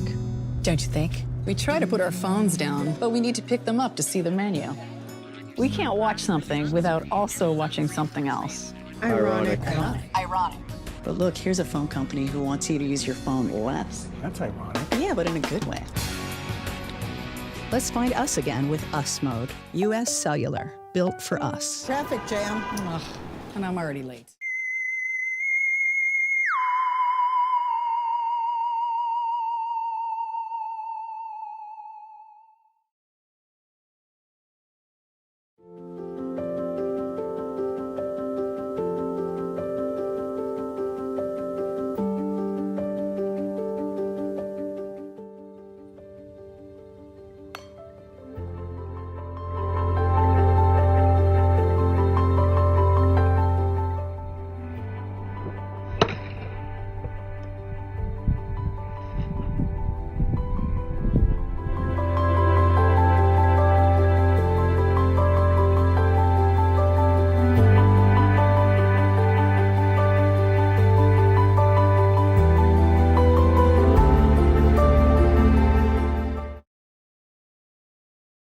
West 40 Market in Uptown Ankeny is your place to shop for the best meats, steaks, brats, jerky, and everything in between. Let us be your one-stop shop for all your favorite cuts, all raised on local Iowa farms. Shopping local never tasted so good.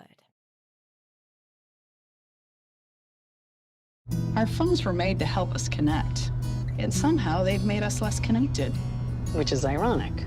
Don't you think? Ugh, I love this song so much. Let's find us again with Us Mode. U.S. Cellular, built for us.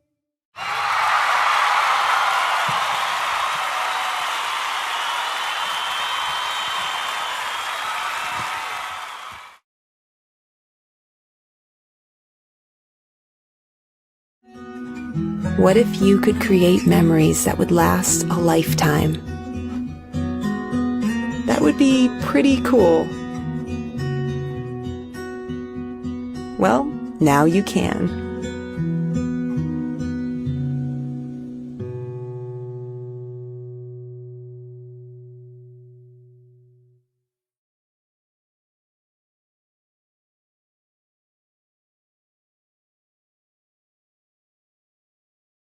All the pets in Ankeny can't wait to see us at Heart of Ankeny Animal Hospital. Located just south of Uptown, our family-owned and operated practice has yearly plans with monthly pay options. Your dog or cat can get routine and preventative care before you may ever even know they are sick. From dental care to x-rays to our own pharmacy, we love them like our own. Your pets are our pets at Heart of Ankeny Animal Hospital.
Good evening and welcome to Game 2 of our doubleheader tonight. It is Johnston and Centennial from the north side of town here as it's boys basketball, CIML style.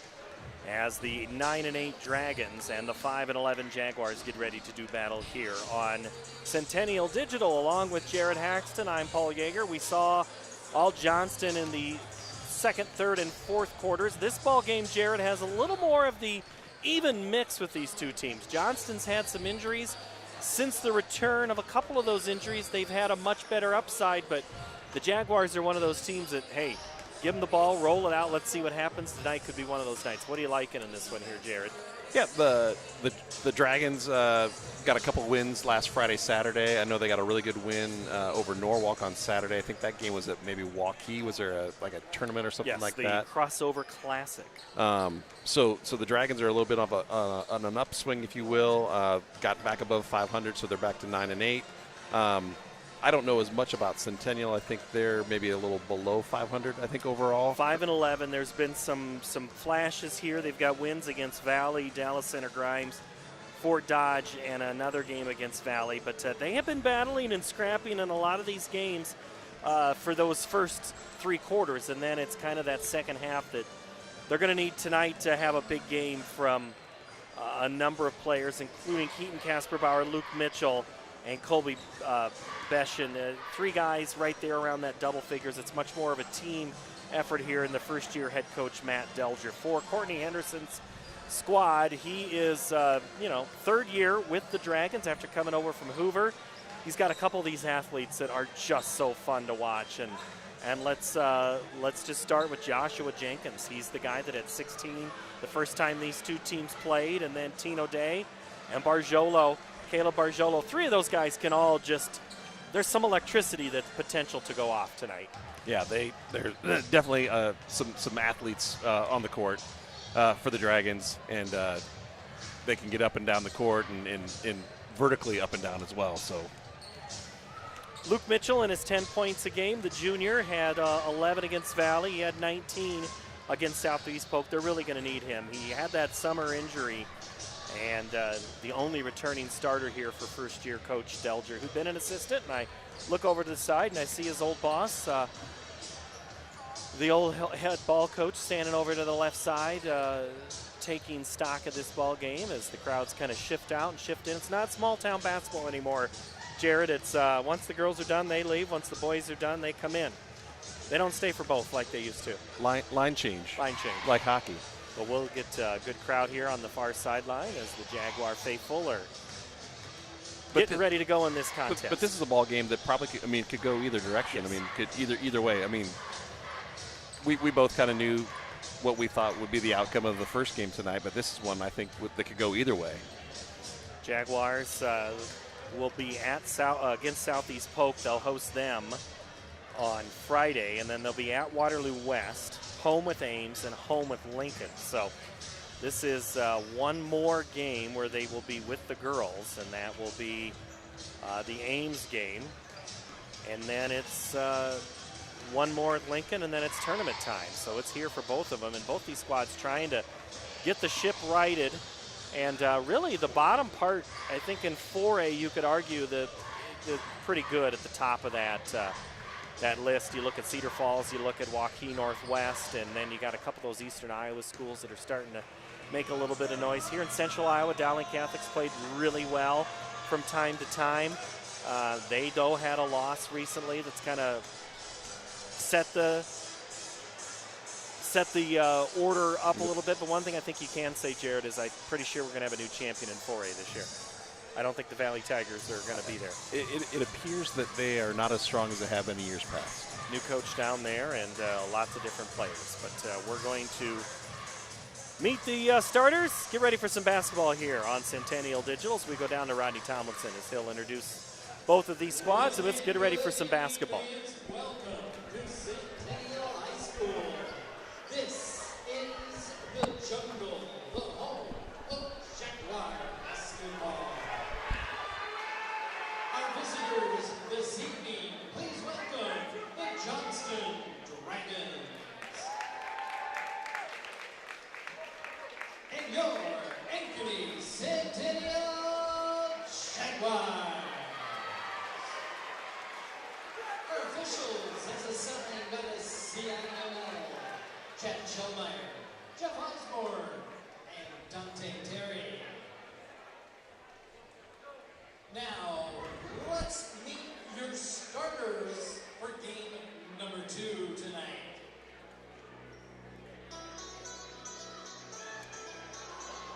For the Dragons, at guard, 5'11" junior, number 1, Mikari Campbell. For the Jaguars, at guard, the 5'9" senior, number 4, Brody Brill. For Johnston, a senior, standing 6'2" and forward, number 2, Caleb Angelo. For Centennial, a junior, at forward, 6'2", number 5, Drew Hansen. For Johnston, the guard of 5'11" junior, number 4, Embry Jones. For the Jaguars, a 6'5" junior at forward, number 14, Luke Mitchell. For the Dragons, he's a junior, a 6'5" forward, number 5, Joshua Jenkins. For the Jaguars, a 5'10" guard, he's a senior, number 15, Colby Fashion. And for the Dragons, a junior, a 6'4" forward, number 15, Darren Brandon. For the Jaguars, at guard, a 6'1" junior, he wears double 2s, Hunter Grunchy. Your assistant coaches, Chris Rupert, Ryan Miller, Robert Steers, Justin Rudy Homer. Well, there you go. There's your starting lineups as we turn the lights back on and get ready for basketball tonight. The Jaguars, 5'11", head coach Matt Delger, first years, assistants Dave Runchy and Ben Lamack. Also Luke Donato down there as well. For the Dragons, Courtney Henderson, assisted by Justin Ruddy and Chris Kruger. The Dragons in their all-black uniforms, gold numbers trimmed in gold with Johnston in block font. The Jaguars in all white with the fade stripes down the left and right side of their jerseys in black with the logo on the back. We're ready to go here. Yes, Cavill has to get on the right side of the of the court. And Jenkins will get the ball for Johnson. It will go to work on the right side of the screen there early on. That's Jones, guarded by Prill. Barjolo in the starting lineup tonight. Jones with it, surveying the situation, looking for a little bit of movement down low. Now comes the switch up high with Jenkins. Jenkins now go down low, shot clock now at 10. Grandin drives in, has it knocked away by Mitchell, and it's going to be off of his hands and out of bounds, and a good turnover forced there by Luke Mitchell. Good man-to-man defense by Centennial to start. It looks like Johnson's going to employ some of their own pressure here. That was the game changer in the girls. Between Prill and Beshin, they'll bring it up. Beshin across with Cavill at midcourt.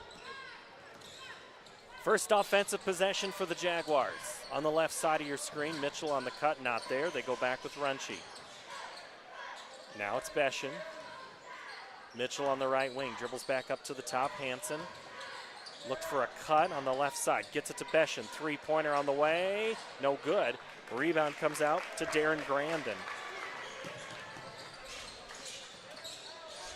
Cavill hits the accelerator and then quickly a reverse. Give and go to Grandin. Three ball on the corner, good for Johnston, Joshua Jenkins. quickly up ahead the other way for the Jaguars and a block. Runchy's layup is pinned against the backboard. He was looking for a goaltend. He didn't get it. Into the corner now, Barjolo. Gets his defender in the air and just sneaks it in for a bucket. 5-0 Dragons. Fancy footwork by Barjolo. Krill looks to Coach Delger. Takes a dribble and then passes hard to Beshin. Mitchell looks for a cut with Krill. Quick exchange. Cut is taken away. Flashing up high as Beshin into the corner. Mitchell drives in, gets the ball in the air, off the glass hard, no good. Knocked out of bounds. It's going to go off of, looks like off of Colby Beshin. It'll be back to Johnston basketball. Up 5-0. 5:51 to go here in the first quarter. A little quicker start to the boys' game than the girls' game. Always is. You always have to quickly, no matter how good that first game is. Cavill cut off. Back with it. Cavill, the fingertip roll, good.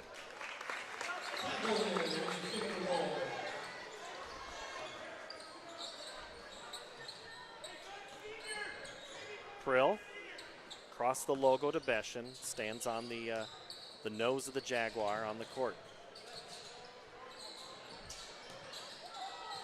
Hansen gets rid of it. Mitchell kind of knocked around there.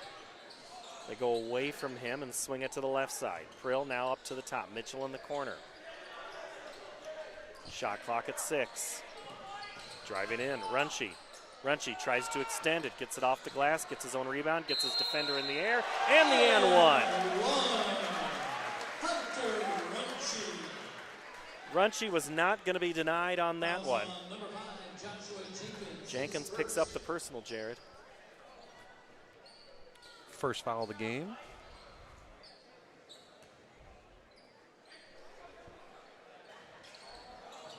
Runchy misses that, so it stays 7-2, 5-point lead.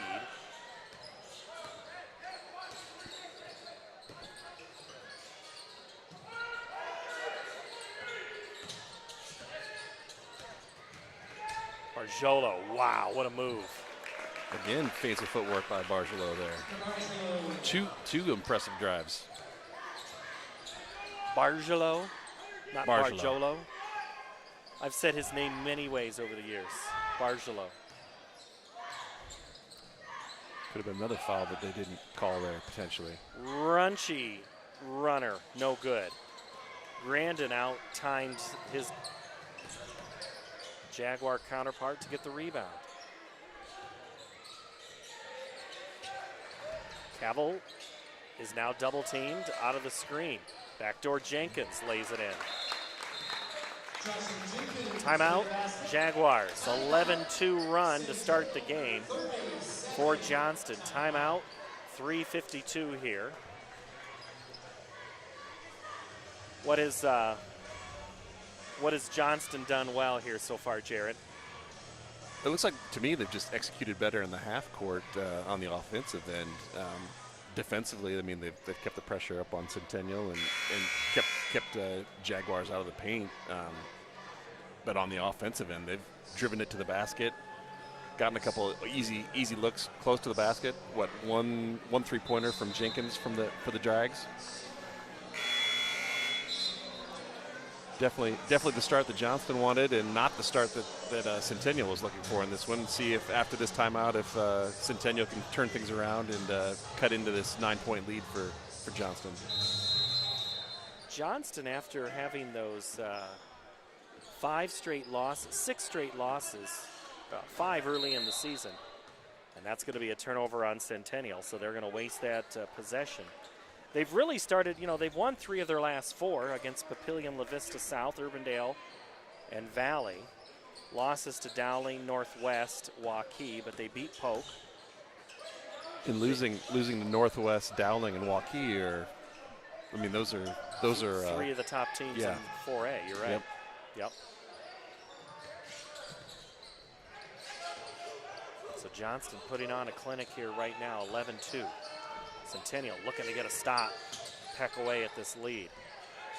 Bargelo, runner, no good that time. Mitchell skies and grabs. But that's another drive where he got to the paint and got a good look. Just didn't drop that time. Beshin way out front. Now Prill.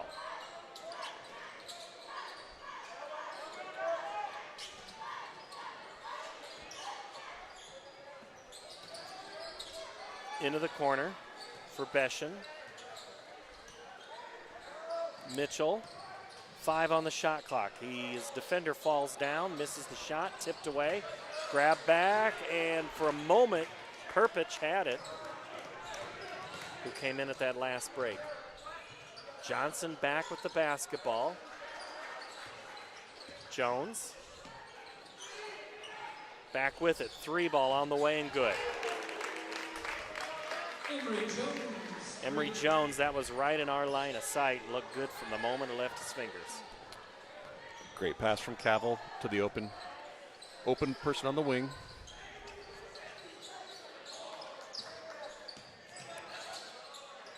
Runchi, back to Mitchell. Prill thought about the 3, but had his defender quickly in his face. Runchi's 3, that looks good from the finger, just a little off the distance. That's going to be a foul on Perpich. So Will is whistled there. Into the game, Jaden Hauser for Johnson. Coming in for Centennial is going to be McLean Gorsh. Coach Anderson's got to be thrilled with how this first 6 minutes has gone for Johnston. Getting out to a 14-2 lead like this.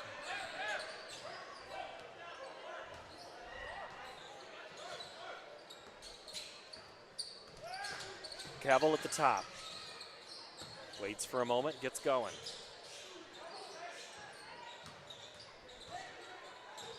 Hauser's shot is blocked. Nope, he's fouled. It's going to be again on Will Perpich. So that's his second. Drew Hansen's going to come back in after this first free throw. Minute 35 to go in the quarter. 14-2 Dragons. Front end of that free throw, no good. Number 5, Drew Hansen returns for Jags. Johnston as a team shoots 71% from the free throw line, averaging only 58 points a game. They're well on their way to that average tonight. That shot's off the mark, so both free throws, but Johnston gets the rebound, and then the shot no good by Cavill, and it's grabbed by Gorsh for the Jaguars.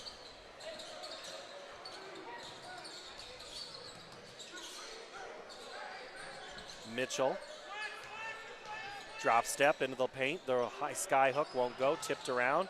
There was no help from white jerseys. They were all black. And Johnston gets it again, fighting through all the traffic. 1 minute to play here in the quarter. Hauser. Jones. Gorsh cuts him off. Gorsh tries to stay with him again. Forces a bad pass. Jenkins, 6-footer no good. Runchi the board. 3-on-2. Jaguars have numbers for a moment. But then Jenkins cuts off his Jaguar player. Turn and shoot, no good by the Jaguars. But the putback good by Mitchell. So Mitchell into the score column to make it 14-4.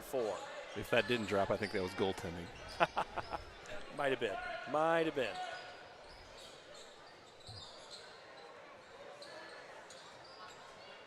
Beshin in the pocket of Cavill.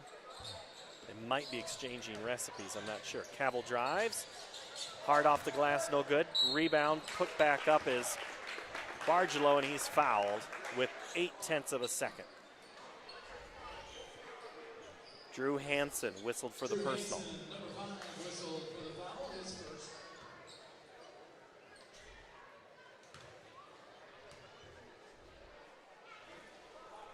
First free throw by Caleb is good. Caleb Bargelo, the senior. Had 9 the first time these two teams played. He'll get a second here. And that shot's no good. Tipped around, put back, and that should count, and it does for Jenkins at the buzzer. So Jenkins finishes with 7 first quarter points. It's all Johnston, 17-4. That is quarter number 1 here on Centennial Digital, which is driven by Freedom Tire on the Carl Chevrolet family of networks.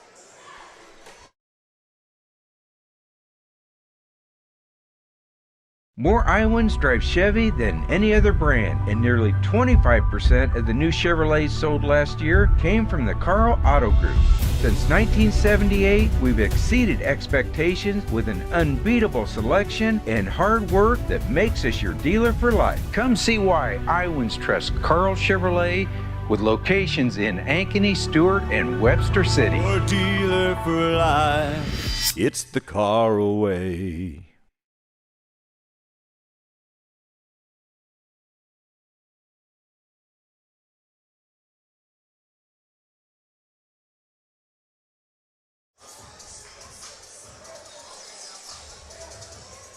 $17 for Johnston, 4 for Centennial. Good first quarter there, Jared Haxton, for the Dragons. Not much went wrong for Johnston, and not much went right for the Jaguars, unfortunately, there in that first quarter. Got to get it one possession at a time. Jaguars get the ball to start. Runchie with the basketball, now Mitchell. Skips over the exchange. Leans in, looks for help, gets it over to Beshin, and he is fouled way out front in front of the Johnston bench. And Bargelo. So we haven't seen Tino Day. He is on the bench. Don't know what his status is, if we'll see him as the game goes on, or if this is he's out for the game. Coach Henderson said they have to defend, rebound, and take care of the ball. They've done all 3 of those things here in the first quarter. Mitchell gets it on the dipsy-do and scores. Nice bucket there by Mitchell. Jaguars needed that. 17-6 and a foul out front of Hansen. He'll get his second on the hold.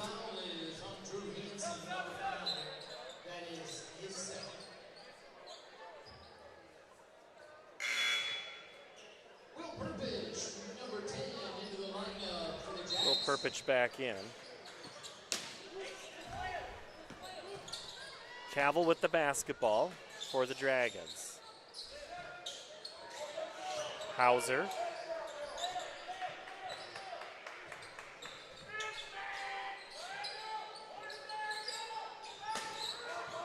Oh, the nice give and go right behind, backdoor cut. Hauser scores the bucket. Nice pass from Cavill on that. Kind of had that screen way out front, just left the back door open. Perpich, interior pass to Mitchell, fights through it. Up strong, gets his own rebound, puts it up and scores. 4 points for Mitchell here in the second quarter. He now has 6 on the game, 19-8. As the Jaguars look to get into double figures on the stop here. Nice move by Bargelo. Jump stop, kicks it out. Peterson, 3, no. Rebound Perpich, and the Jaguars can get it back to single digits. Mitchell from the left block, back out to a screaming Beshin. Mitchell to the corner, Perpich 3, good. Will Perpich, the senior, off the bench, gives the team double figures. They now have 11, and they cut the lead to 8. Timeout, Johnston. That's what Centennial needed coming out of that to start the second quarter to get this back under double digits. We will step away, 19-11 here on Centennial Digital, which is driven by Freedom Tire on the Carl Chevrolet family of networks. So when an athlete walks into Nick Drosh Fitness, the one thing we want them to know is that this is a phenomenal community. We have the best coaching. We have the best technology. We have the programming that can help them succeed. So whether it's trying to get on JV for the first time, going to that next level on varsity, going from a second string to an all-state player, we have the tools, we have the programming and the coaching in order to take each individual to their next level.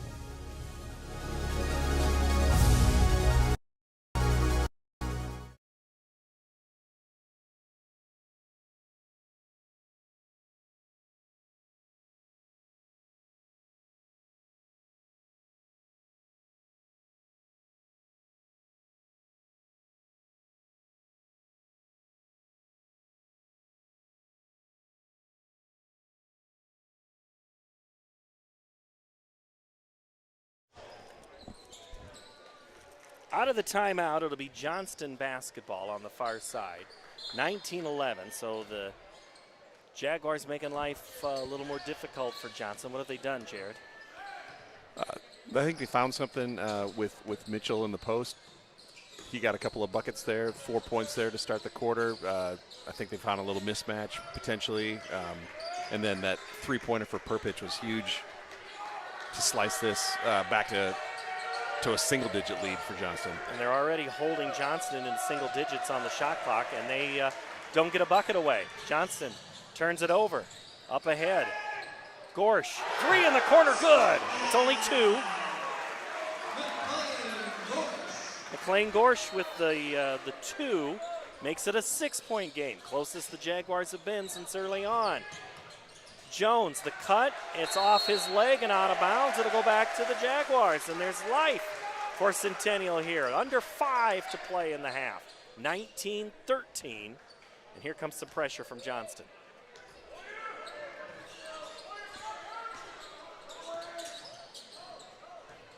Back to Runchie and Perpich, or that's Beeson, into the corner.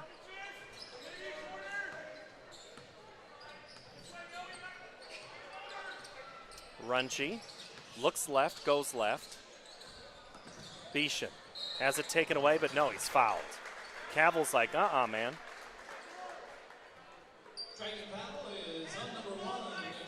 So Cavill is whistled there for the personal. 6-point advantage for the Dragons, but it's Centennial basketball. Gorsh dribbles, looks for some mix-up to happen, gets it back to Mitchell. Nice cut, Perpich underneath, he's stuck, dribbles through it. He's gonna have to do the old step through, and he's blocked from behind. I think that's Grandin who got a hand on it. Cavill, coast to coast, and the miss bunny goes back to Centennial. Runchie to the corner, Gorsh, three off balance, gets his own rebound, goes baseline, and it's knocked away by Jenkins. Long arms on Jenkins, deflected that. Johnston saves a defensive possession there. Back to Jenkins, now Cavill. Here comes the screen. Tie up, and it's ripped away by Beschen. Now Gorsh into the corner. Perpich underneath. Gorsh in trouble. Beschen three, no good. Mitchell did not quite have a good position on that. It's taken away by Johnston. Cavill extended. He'll get a no shot. He's fouled before he took off. It's going to be Colby Beschen with his first personal. Coming in for the Jaguars, Brody Prill.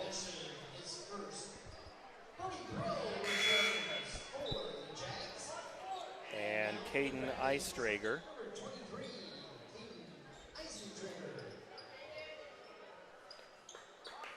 Eisentrager in, Cavill out. 3:07 here in the half. 19-13. Into the corner, three on the way and buried. Joshua Jenkins now with 10. The junior a point under his season average. Gorsh. Now Runchi.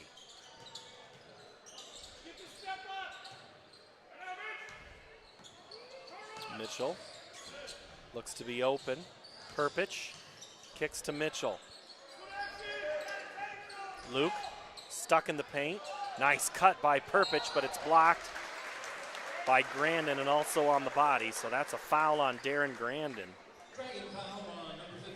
Until that three-pointer by Johnston, Centennial was on a nice 9-2 run to open the second quarter to bring them back in the game. And this game is far from over the way Johnston has, not saying they're yawning or going through the motions right now, but it's, Centennial has kind of had a little life. First free throw is missed by Perpich. He'll get another and hits that one. 4 for Will, 22-14. Centennial elects to not put any pressure on off the make. And Johnston brings the ball up. Jones, now Bargelo. Thank goodness that Jenkins was there, and we're going to have a foul away from the ball. That's going to be on Brody Prill, his first. Brody Prill, number 4, charged with a foul. His first. So that's each team with 3 fouls here in the quarter. Team foul number 3.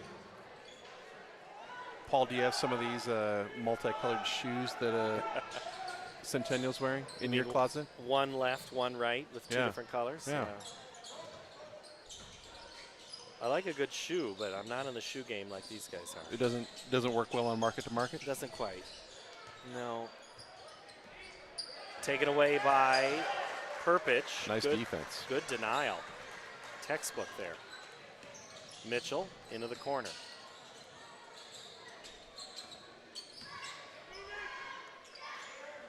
Gorsh, left wing. Looks for a cutting Prill. Mitchell's way out on that wing. Prill gets in trouble, drives, kicks. Here's the 3 ball on the way. And good by Drew Christwisser.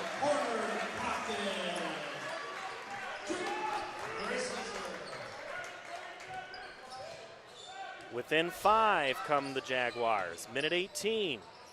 And it's knocked out of bounds by Drew Christwisser, who just hit the 3. Jones out. Look out, Coach Howlett over there. Yeah.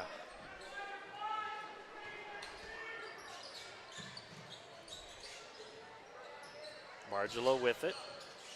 Now Cavill. Bargelo, 3, left alone, missed the shot. Good rebound, Jenkins. Just went up and over, powers through, and he's going to get a free throw.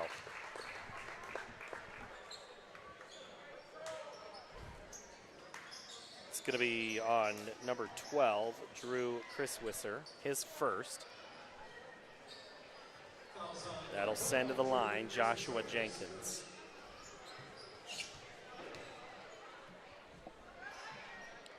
Free throw is good for Mr. Jenkins, who now has 11.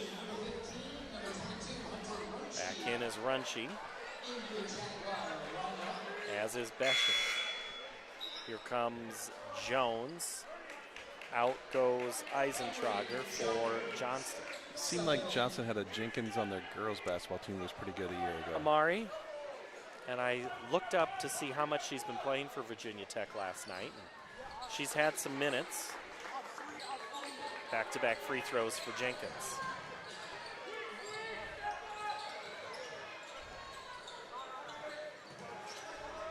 Mitchell. Before that, we're going to have an illegal screen. Prill picks up foul number 2.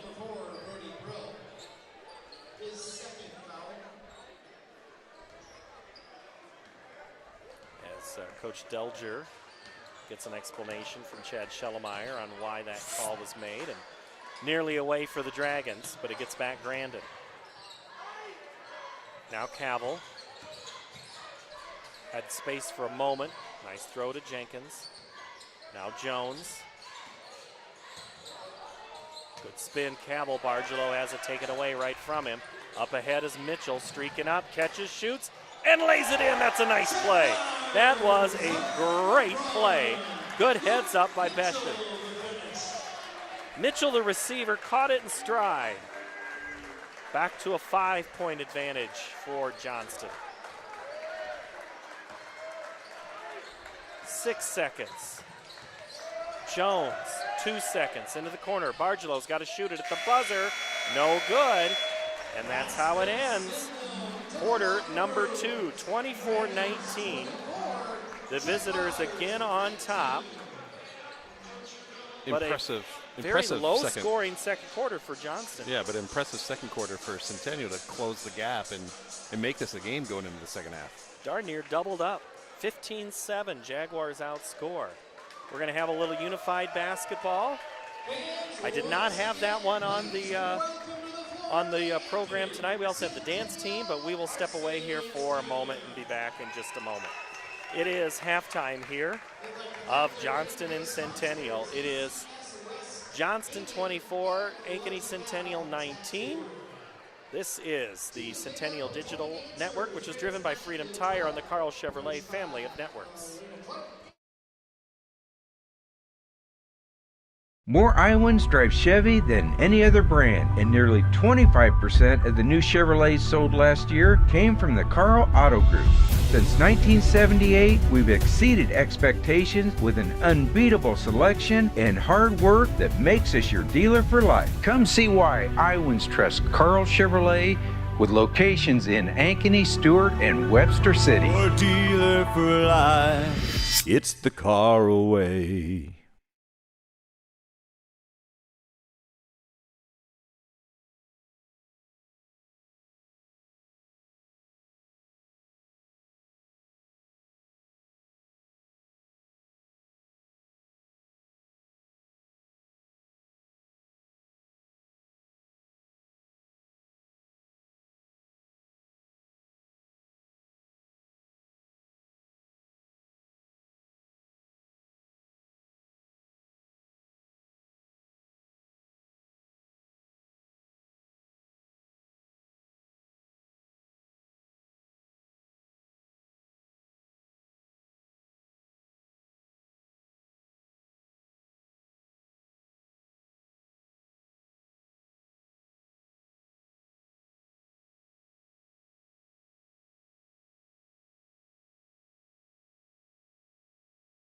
Searching for a home that combines a resort lifestyle with the comfort of being close to your loved ones? At Epcon Communities, we make building your dream home an easy and exciting journey. Choose the floor plan that fits your lifestyle, handpick the finishes to make it uniquely yours, and leave the rest to us. We'll handle the construction, you focus on the fun part. After closing day, your new home is all yours, ready for you to start enjoying the community, the amenities, and that special sense of belonging. Visit clarityconstruction.com for more. So when an athlete walks into Nick Garage Fitness, the one thing we want them to know is that this is a phenomenal community. We have the best coaching. We have the best technology. We have the programming that can help them succeed. So whether it's trying to get on JV for the first time, going to that next level on varsity, going from a second string to an all-state player, we have the tools, we have the programming and the coaching in order to take each individual to their next level.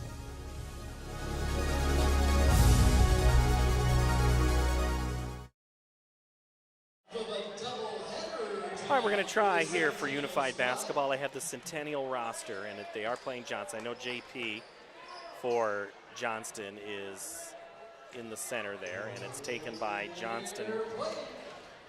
JP with it. Guarded by Niall Stribe. And Johnston goes to work on the offense. They go inside, and it's poked away. Carter Pentecost. Carter on the breakaway. Layup no good. Rebound comes out Kane Brooks, and then the putback is good by Niall Stribe.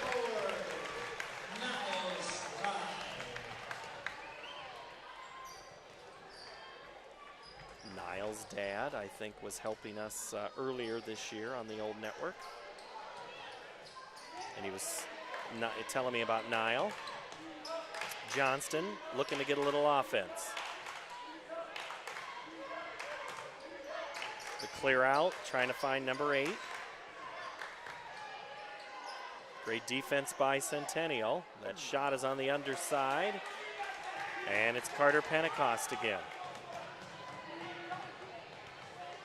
Carter will launch the 3 and almost hit it. Now it's up to Brandon Lust, and it goes out of bounds the other way.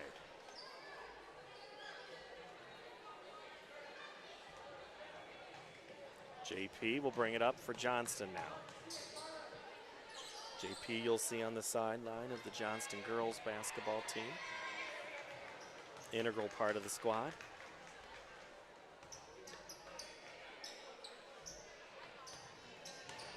To the right side goes Johnston. Back up number 8. The scoop and the loop and the score. Line change coming for Centennial. Centennial changing on the fly. Jackson Bailey brings it up, dishes to Will Munter. Will gets the 6-foot chance and scores. Munter gets the job done.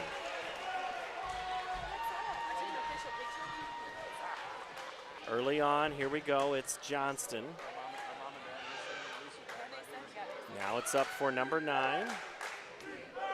JP is open on the right side. JP with it on the right wing. 10-footer, no good. Rebound comes out to the Jaguars. Jackson Bailey has the eyes up. Now we're going to get a shot high off the glass and good for the Jaguars. By number 27.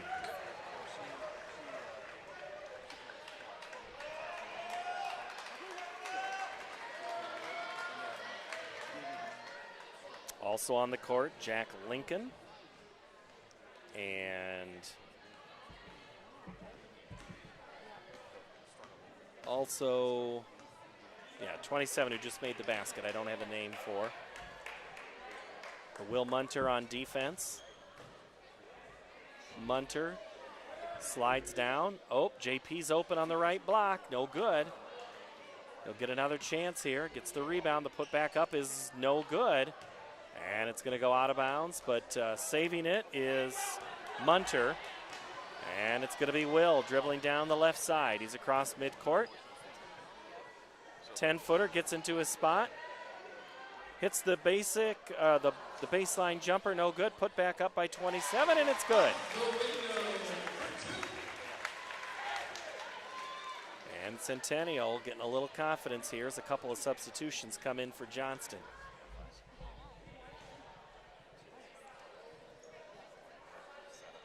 Dragons will bring it up from left to right in their purple uniforms with gold trim down the left and right side.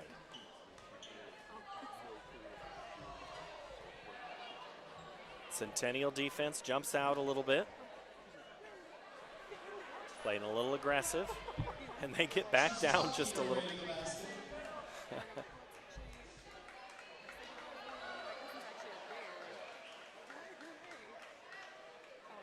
Get a little feisty in there. Ready to get number 6. The scoop, the shot, no good. A rebound, and then just take it away by the Jaguars. Shot, no good. And the shot is no good. Centennial's going to get another chance. And that shot's no good by Jack Lincoln. And a rebound comes out to Johnston. And a couple more changes coming back in. Carter Pentecost and Creighton Kennedy.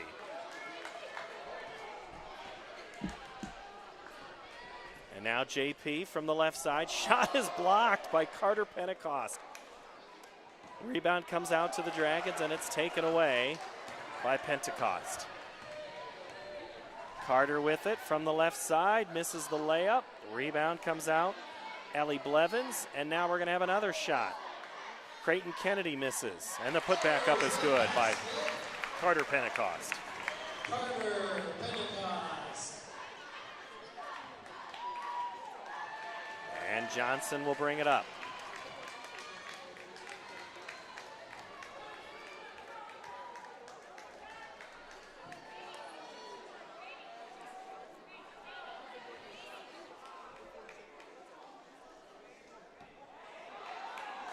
I think it might.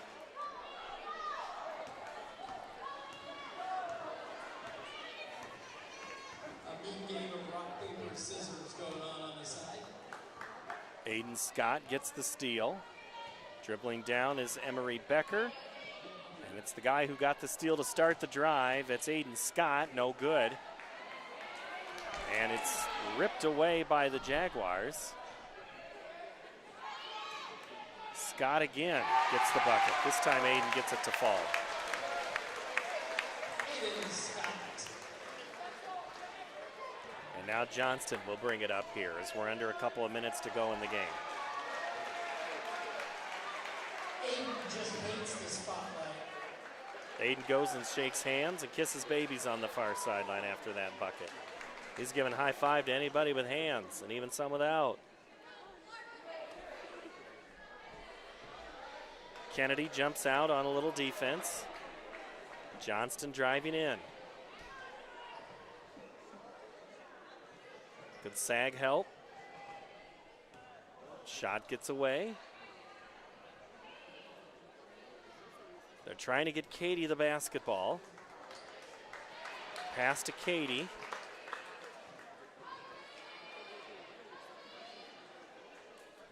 Katie trying to block out the noise, hits the underside of the rim, is going to get another chance. Katie's shot again, just off the mark. Another rebound. And another attempt. That looks good. And it's a rebound for the Jags. Pentecost out on the 3-on-0 break. 15-foot shot, no good by Kennedy. Put back up. Pentecost looking for help. Gets it to Kennedy. Now to Becker. Becker waiting for Dillon and also for Creighton. Creighton's shot is good. And it's another bucket for the Jaguars United team. The Unified, this is their other Unified roster, and that is how going to have some more changes. In now is Brandon Lust, actually, or is he going out? Looks like coming back in is Niall Stride. And a bucket, oh, almost in and out. And the Jaguars have it, 27. Left-hander, good.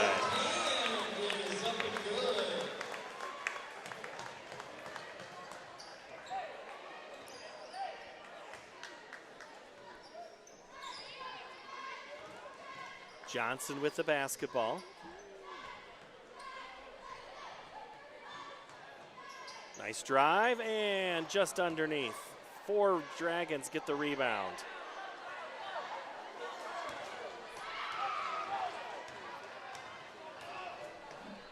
Shot is up, a little off the mark by Stride. He'll get a second chance. Now it's going to be Brandon Lust who connects.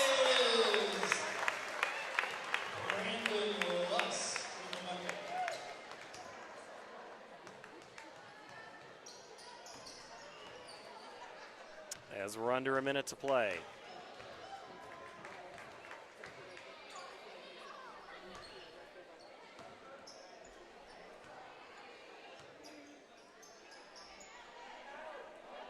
Johnson trying to set up their offense, have a play called. Looks like they're going in, and that shot just misses the mark, falls a little short.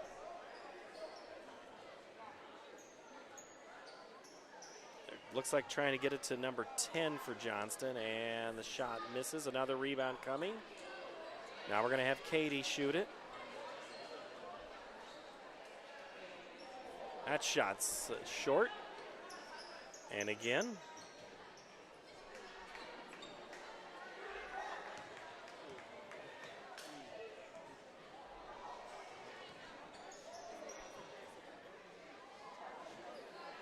shot is no good.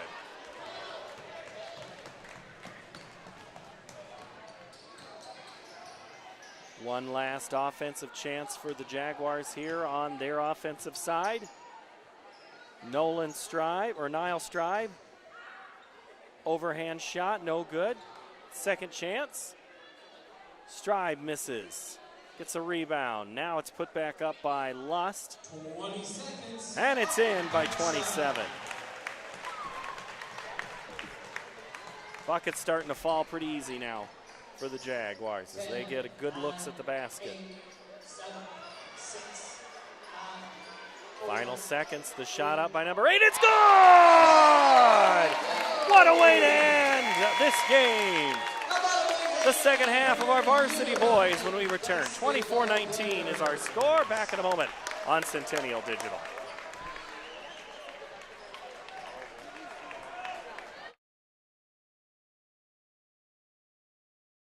Phones were made to help us connect, yet somehow they've made us less connected, which is ironic. Don't you think? We try to put our phones down, but we need to pick them up to see the menu. We can't watch something without also watching something else. Ironic. Ironic. But look, here's a phone company who wants you to use your phone less. That's ironic. Yeah, but in a good way. Let's find us again with Us Mode. U.S. Cellular, built for us. Traffic jam. Ugh, and I'm already late.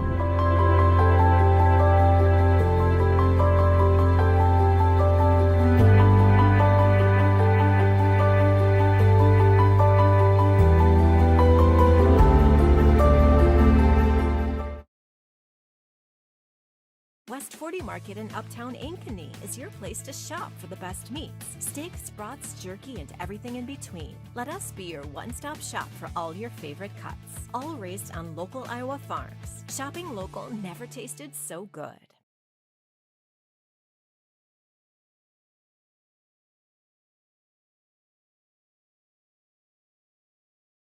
Our phones were made to help us connect, yet somehow they've made us less connected, which is ironic. Don't you think? Ugh, I love this song so much. Let's find us again with Us Mode. U.S. Cellular, built for us.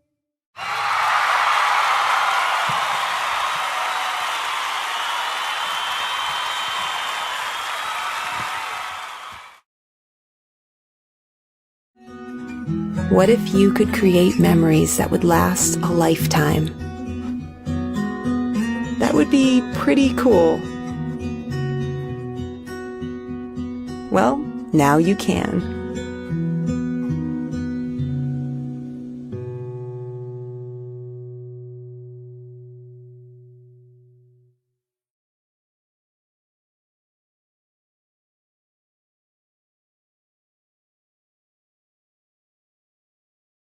All the pets in Ankeny can't wait to see us at Heart of Ankeny Animal Hospital. Located just south of Uptown, our family-owned and operated practice has yearly plans with monthly pay options. Your dog or cat can get routine and preventative care before you may ever even know they are sick. From dental care to x-rays to our own pharmacy, we love them like our own. Your pets are our pets at Heart of Ankeny Animal Hospital.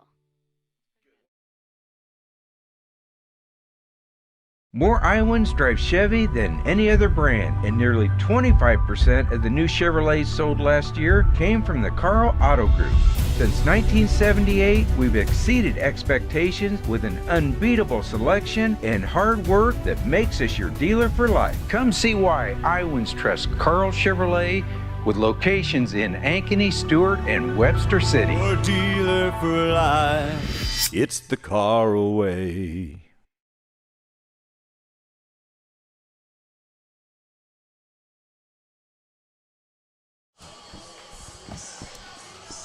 Johnston started on a 17-4 run in the first quarter, and then it was a 15-7 run for Centennial in that second quarter. 24-19 is our score. Quickly scoring. Cavill 2, Bargello 5. Jones 3, Jenkins 12, 2 for Hauser for the Dragons. For the Jaguars, they've yet to get scoring from Prill or Hansen, but Perpich has 4, Mitchell 8, Runchie 2 as we begin half number 2, quarter number 3.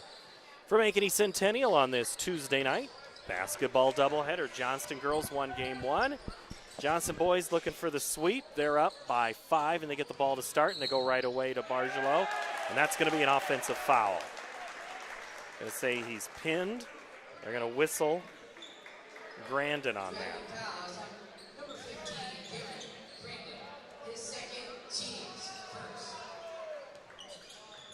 Good call by the official. Can't block off and I mean, you wouldn't even call that, that'd be not block in the back in football, but not even frontside blocking. Runchie kicks to the corner. I should get out of my sports and stick to basketball. Moving screen. Moving screen, there you go. Dragons come away with it. That's Jones.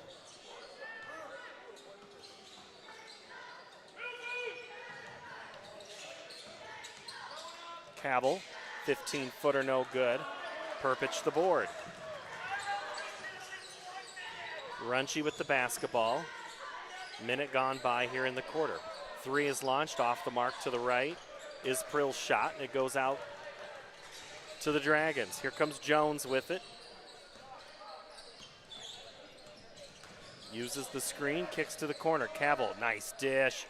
And the point blank is missed by Grandin. He's going to fight through it and then miss the third effort. And then that time I think he fouled on the rebound. That is going to be on Grandin. He's going to pick up 2 fouls here in the third quarter. I got the wrong color pen, Jared. Oh, no. Gosh, it's a blue. Grandin's picked up both of those fouls. So that one is an absolute just shove. Yeah, and that's his 3rd foul overall, so he's probably going to spend a little time on the bench here. This is now like the first quarter of the girls' game. Neither team scoring in the first 90 seconds of the quarter. Mitchell catches, shoots, misses. Good sky by Jenkins to go up and get that one. A great screen, a great cut, and it just didn't drop. Jenkins is fouled, and now he'll go to the line. I think that's Perpich's 3rd. It is.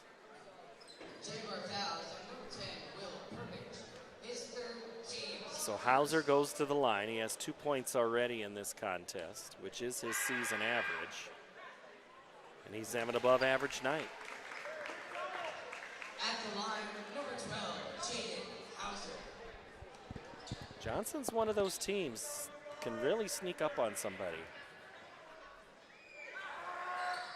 Second free throw is no good. Bargello gets the board.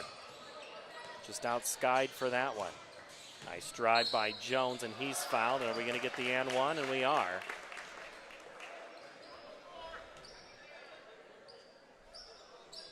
Prill whistled for the foul, his 3rd. At the line, Jones with the old-fashioned 3-point play opportunity, and he misses. And we're going to have a violation, a hold on Johnston. And that's going to be on Hauser. Chad Schellemeyer says that was a hold. Courtney Henderson disagreed.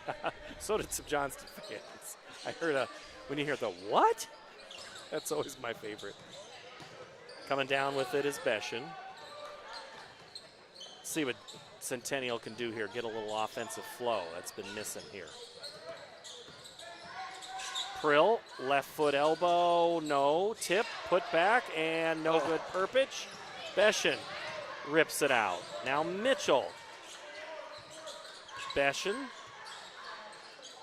goes into the corner. Prill. And that's Runchie's not going to be able to save it. Just about took about 2 fans out that were in the front row on the far sideline. I mean, Centennial's had some opportunities to cut into this Johnston lead, and unfortunately has missed a couple of point-blank shots. And It's a 3-0 quarter in the first 2.5 minutes of this third. Cavill, kick to the corner. Jones, 3, rattles out, no good. Perpich, who's had a good second and third quarter, continues his work. Beeson looks for a cutter, finds Prill on the wing, drives in, scores. Brody Prill, his first 2 points of the night, cuts the lead to 6. Needed bucket for Centennial. Jones across midcourt. Cavill.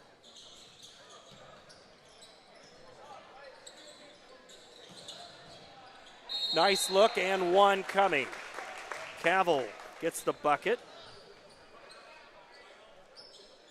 And the foul is on Colby Beschen, his second. Substitution. Hansen and Gorsh. Out goes Perpich and Prill on the Heart of Ankeny Animal Hospital substitution line.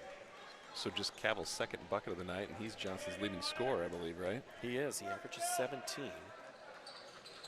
He now has 5. Sometimes you'll take that if your leading scorer isn't scoring and you're up 9. Little pressure coming from the Dragons. Runchi gets it across. Mitchell into the corner. Now back Beschen, fakes it. Runchi will take the 3 and miss. Saved for a moment by Hansen, and it's going to go to Johnston.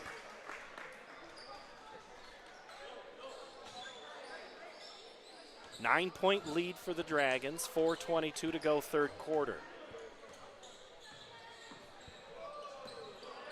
Jones. Now Cavill.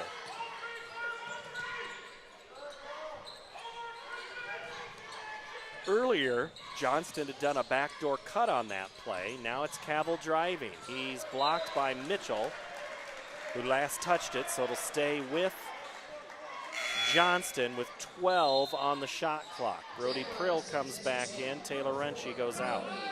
I did that again. I mean Hunter, not Taylor, his sister. Hunter. Sorry, Hunter. I've probably been saying Taylor all night. We're going to have a foul. Another one charged to Beschen. So now we're starting to get us some ticks here. 3 for Prill, Perpich, and Beschen. So we're going to probably see a few more Jaguars before the night is through. 3 ball on the way. Bouncing once, twice, 3 times for Jenkins. And the Dragons get the rebound. Cavill drives in. Before the shot, he's fouled. Somebody's getting their 4th. And it is. It's going to be on Beschen. So Beschen will have to go out. Runchi, Hunter is going to have to come back in. No, I think they need you to stay, Prill, because that's only 4. You make 5.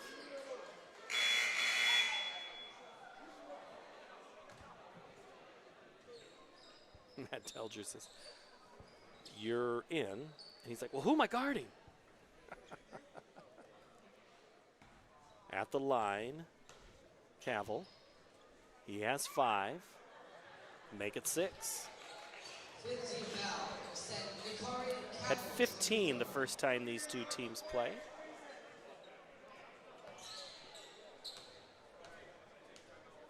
A 7-2 run for the Dragons to start. Make it an 8-2 run to start this third quarter.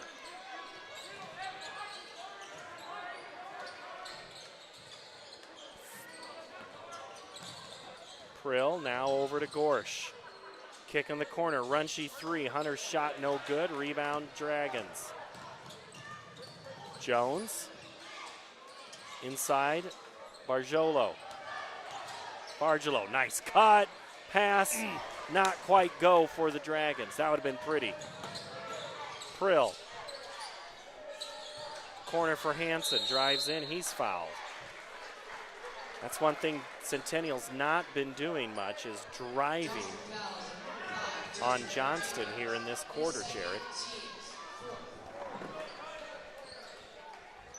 Somebody want your seat? Just make sure it didn't disappear. You could sit on it. And that's going to be a hold right in front of the Centennial bench.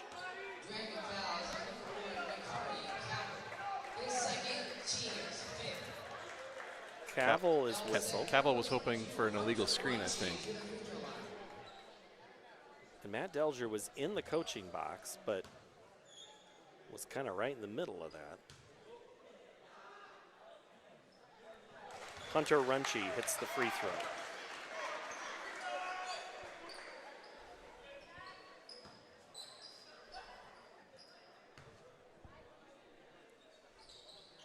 Back to 9. XX for Runchi. 3 minutes to play.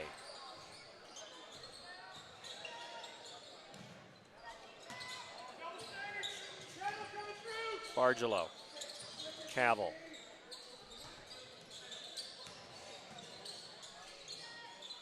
Johnston moving it around well. Deep three from Cavill's good. He's having himself a quarter. 8 points in the third quarter for the leading scorer for the Dragons. His first 3 of the night.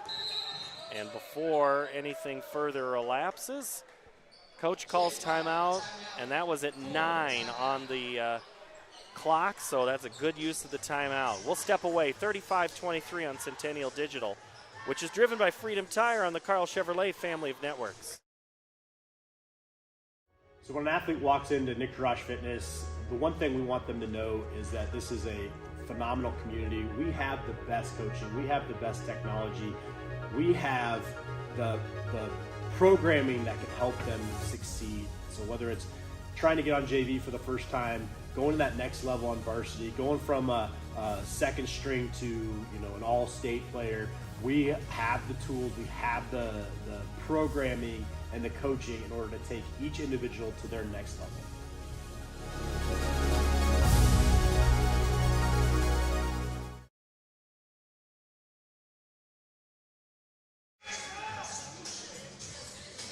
(35-23) our score here from Ankeny Centennial High School.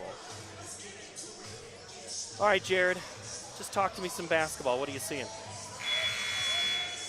Centennial had some opportunities early in this quarter to cut into that 5-point halftime deficit, and just some shots didn't fall. And then, Johnston here has made a couple of buckets.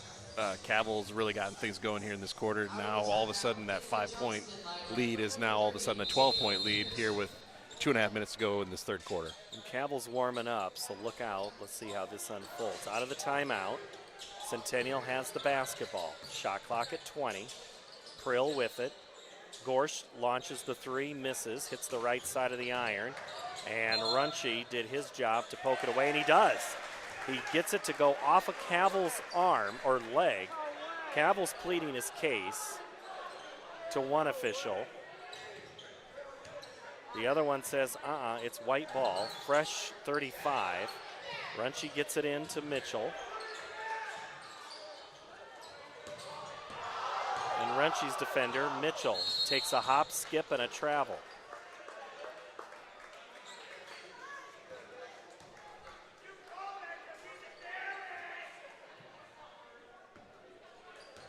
.12-point lead for Johnston with the ball, approaching 2 minutes and now under 2 minutes.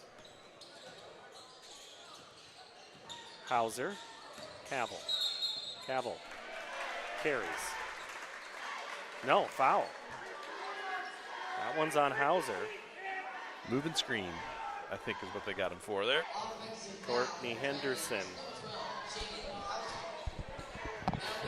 having a conversation a long ways away. There were no stripes near him. With Mr. Shellmeyer? With Mr. Shellmeyer across the gym. Runchi. Hunter hits it to the left side. Gorsh cut off baseline, kicks it now. Hansen drives in. Kind of trouble. Falling away shot, no good. And it's Johnston basketball. Peterson kept it alive. Jones has his eyes on Bargelo. It's A lot of dribbling, and it works.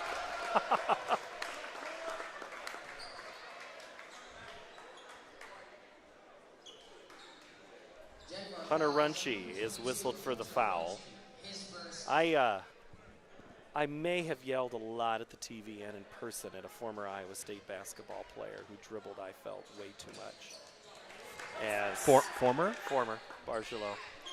Now with a wide open three, Gorsh hits it. That's a big shot. big shot to help keep them in this game. Back to 12. Cavill. How well's he feeling it from shooting deep, but his team doesn't need it right now. They just need some possessions to take some clock.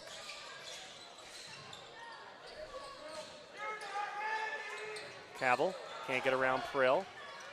Uses his elbow, gets some space, keeps the ball low, and instead a timeout. 7 on the shot clock when we untangle the bodies here on the Centennial Digital Network, which is driven by Freedom Tire and the Carl Chevrolet family of networks.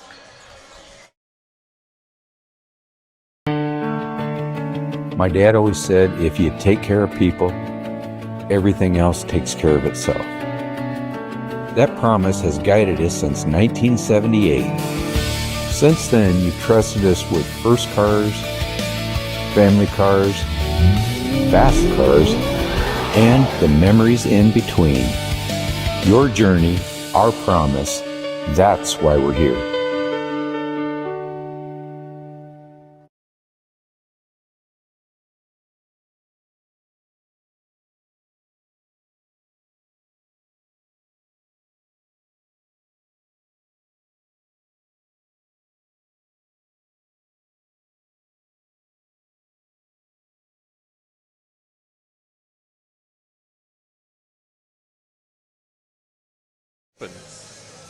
Speaking of jumping, how about Allen Fieldhouse last night? Place was jumping before the tip-off from a video I saw on the X today. I watched up until about 3 minutes to play, and I know I should have stayed up for the game, but I had to get my beauty sleep for today. Well, thank goodness you did. Be fresh and ready.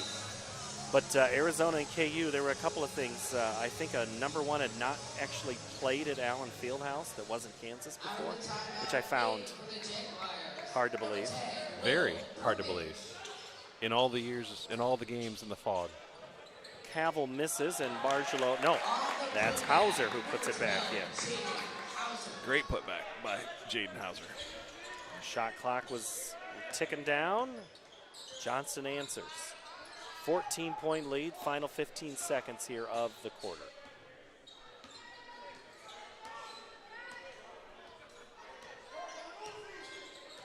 Gorsh is going to step back and hit the three. The sophomore making a case to get more action. Hits a couple of threes here. Pulls it within 11, 40-29 as we end our third quarter. The final frame when we return from Ankeny Centennial High School on the Centennial Digital Network, which is driven by Freedom Tire on the Carl Chevrolet family of networks.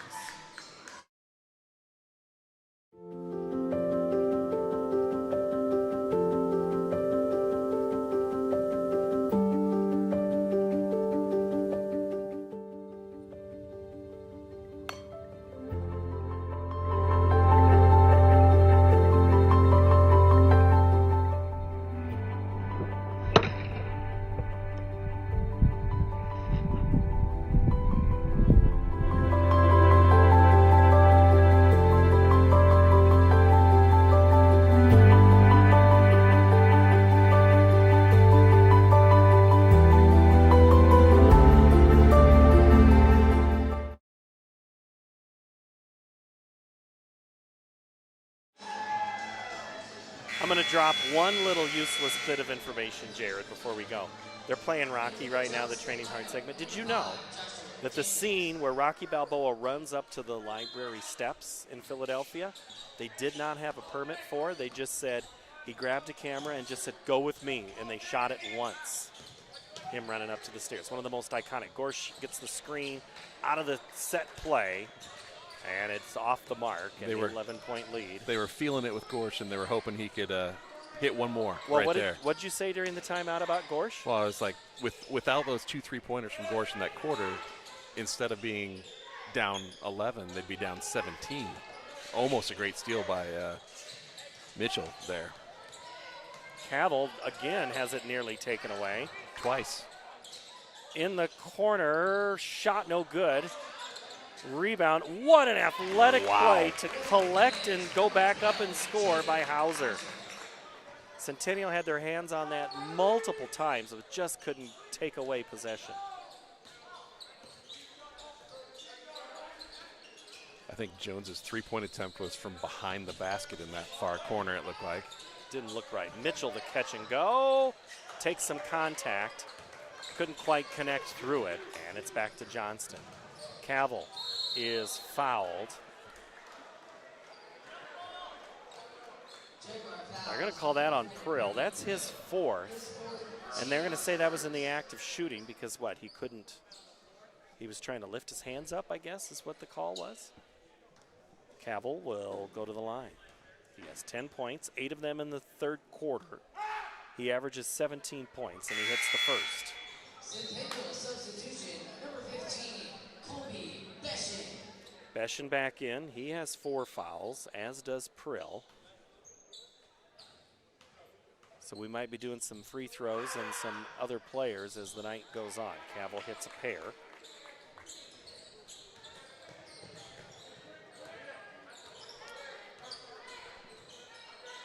(44-29), 6:39 to play here.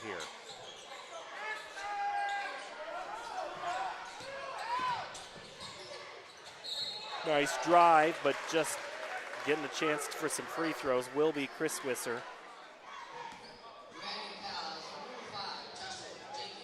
Jenkins picks up the personal, his 3rd. A couple of guys off the bench. You mentioned Gorsh hitting those 3s, but Chris Wisser also did his part in that 2nd quarter. Coach calls him smart and a good leader, and they're going to need to get something out of here. Down 15 with 6.5 to play. Back into the ball game, Darren Brandon. Out goes Gorsh because Runchie came back in. So Runchie, Beshin, Chris Wisser, Mitchell, and Perpich in the game for the Jaguars. And the free throw's good by Drew. 14-point advantage for the team just off 100th Street. Nice movement there by Cavill, and the shooter's touch gets it to fall. Nakari playing well here in the 2nd half. Now with 14 for the game? Yep. Mitchell catches, shoots, and misses. Perpich keeps it alive. Runchie.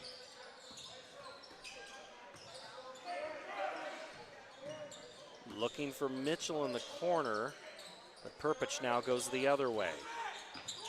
Beshin spins through contact, needs some help, gets rid of it. Perpich backs in, takes too big of a step, and also took his pivot foot with him, turnover. So Johnston looks to stretch their 16-point lead. Dragons face a little bit of pressure from Centennial.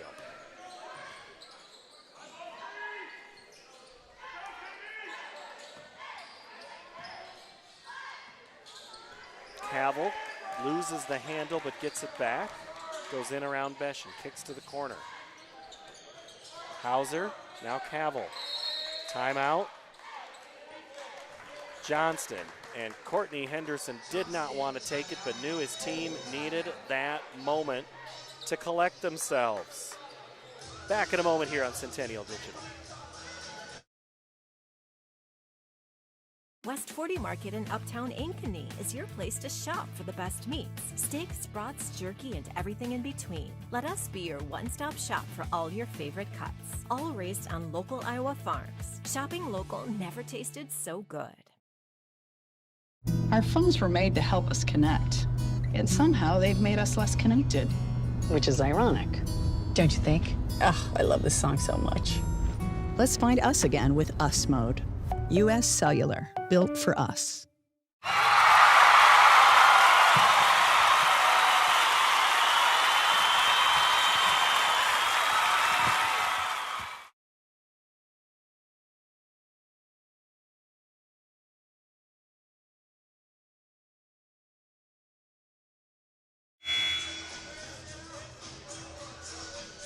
Jump, jump, jump, jump, jump, everybody.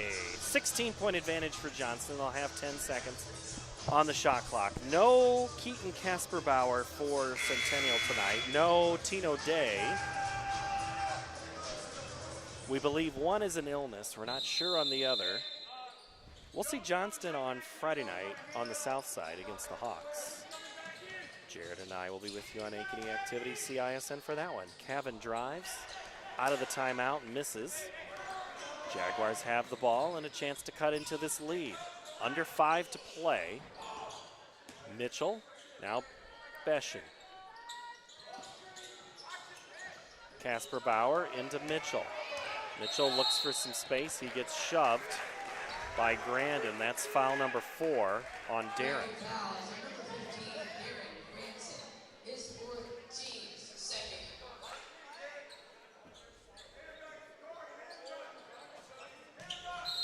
Before the play, we're going to have a foul. And that one's on. And that's Granite, and that's his 5th.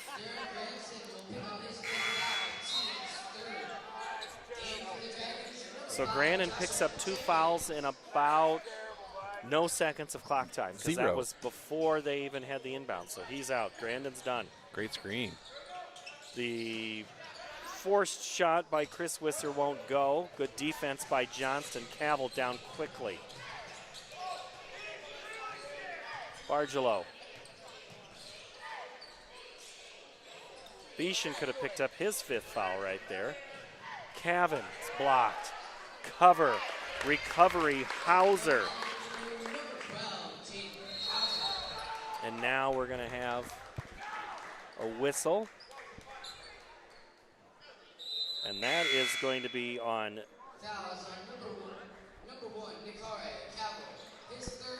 Cavill picks up the foul. That rebound and put back by Hauser, that was like the second or third time where Hauser's come in for a rebound and a great putback. So he's doing a great job on the offensive glass. Rebounds are key, especially on the offensive side. Runchie. Now Prill, under 4. Mitchell catches, cuts the distance, has it blocked. Jenkins gets it to Jones on the steal. Peterson. Jenkins. Jenkins launches the 3 and hits. Joshua Jenkins' 3rd 3 of the game, now has 15. And a timeout, Centennial. 3:21 to play in the contest. 21-point advantage for Johnston. This is Centennial Digital, driven by Freedom Tire on the Carl Chevrolet family of networks. What if you could create memories that would last a lifetime? That would be pretty cool. Well, now you can.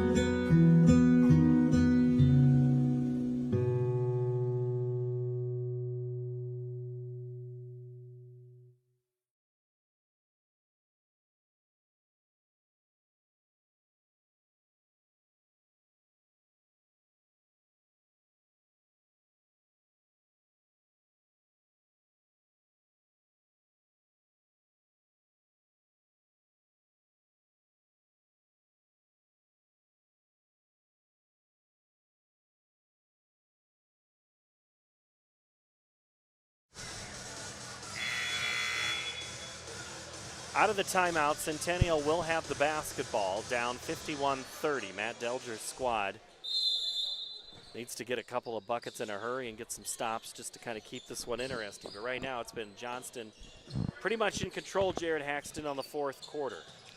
11-1 to start the quarter for the Dragons. Gorsh scoops, score, and one. He's been impressive in this half. Gorsh seizing the opportunity here, getting 10. Jacob Peterson picks up the first. And since that's the fifth foul on Johnston, the Jaguars will be at the free throw line for the final 3:09. Gorsh gets the and one, now with 11. Used all the rim on that free throw. It's free, so might as well use it all. You paid for it. Mm-hmm. I don't know if that makes it free or you paid for it. It's one of those two. Into the wing, Jenkins three. Strong, and that's going to stay with Johnston as Peterson did a good job of forcing that off of a Jaguar player under the basket. Bargelot gets open.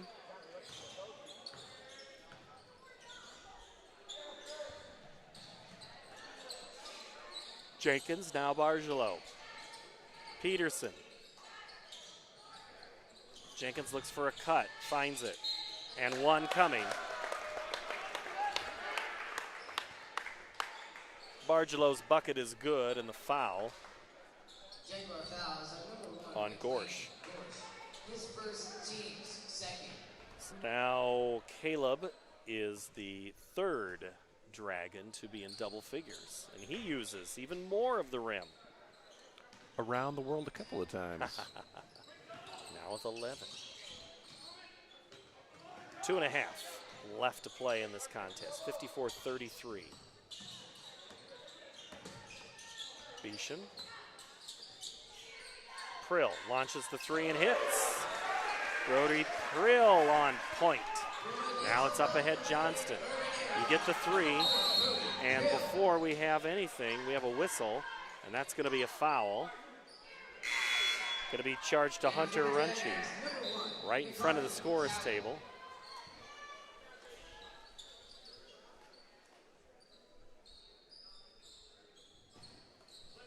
Johnston has the basketball, fresh 35.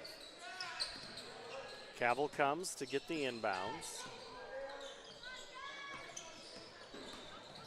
Jones kicks. Jenkins in midair. Hits the bucket. Nice drive and dish there by Jones, and a nice finish by Jenkins. Back to a 20-point advantage. Prill from the elbow, stuck.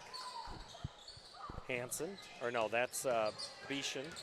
Now it's Gorsh, and he's fouled. Little hand check.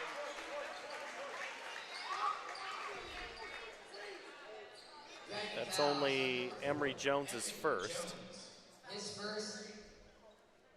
There's an argument about hand checking. If there would be more of the hand check called, that might change the game of basketball a little bit, of maybe not as physical if they would, because that would, the thought is, as Gorsh hits the first, he now has 12, that would kind of keep some of that contact from getting started.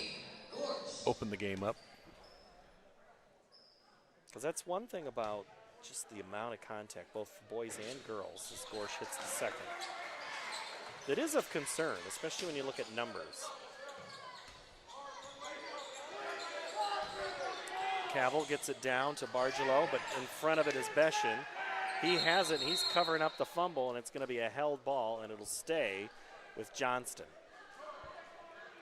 90 seconds to play. Ball possession, Dragons.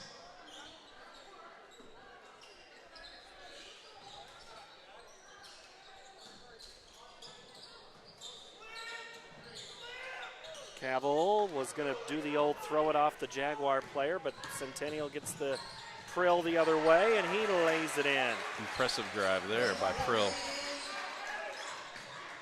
Down to 16 with 1:15 to play. And now Jenkins, and now we'll play keep away. Krill keeps a hand on Jones. And that's a 5-second call. So a turnover. Possession, Jaguars.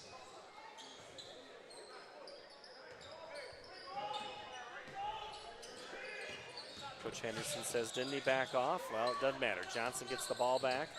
Under a minute to play.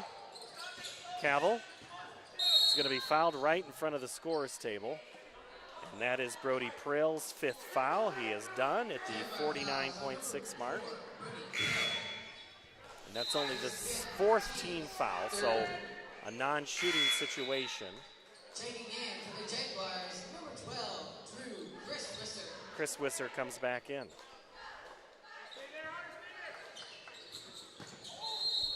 And an over and back call. So it's a turnover. Courtney Henderson he's beside himself.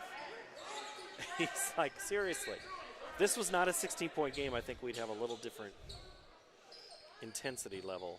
And he's giving him the business. It was the correct call, I think. Jaguars trying to make it respectable here. Into the corner.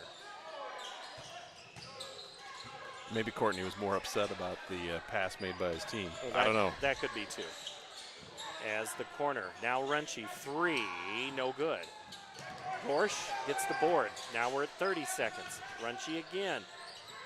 Beshin cuts it, dishes, Mitchell, score.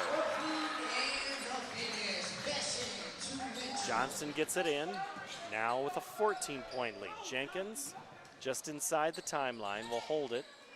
It's poked away.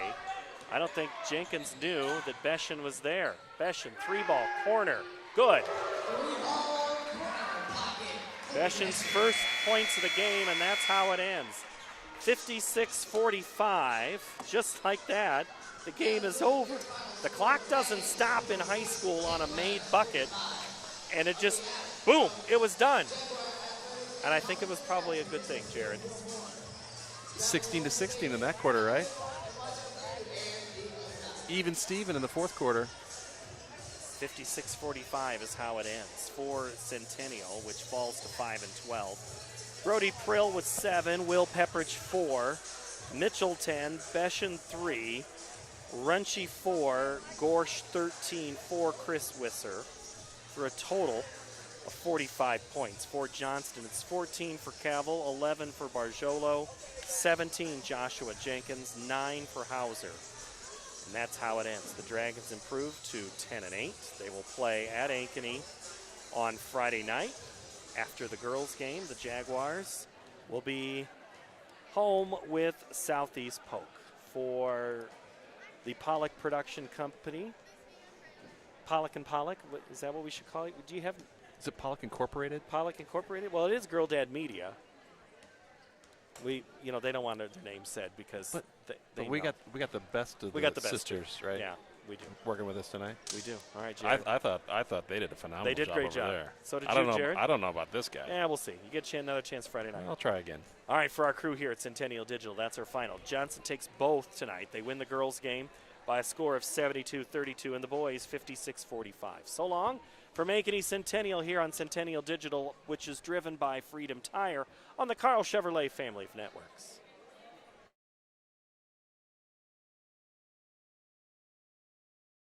More Iowans drive Chevy than any other brand, and nearly 25% of the new Chevrolets sold last year came from the Carl Auto Group.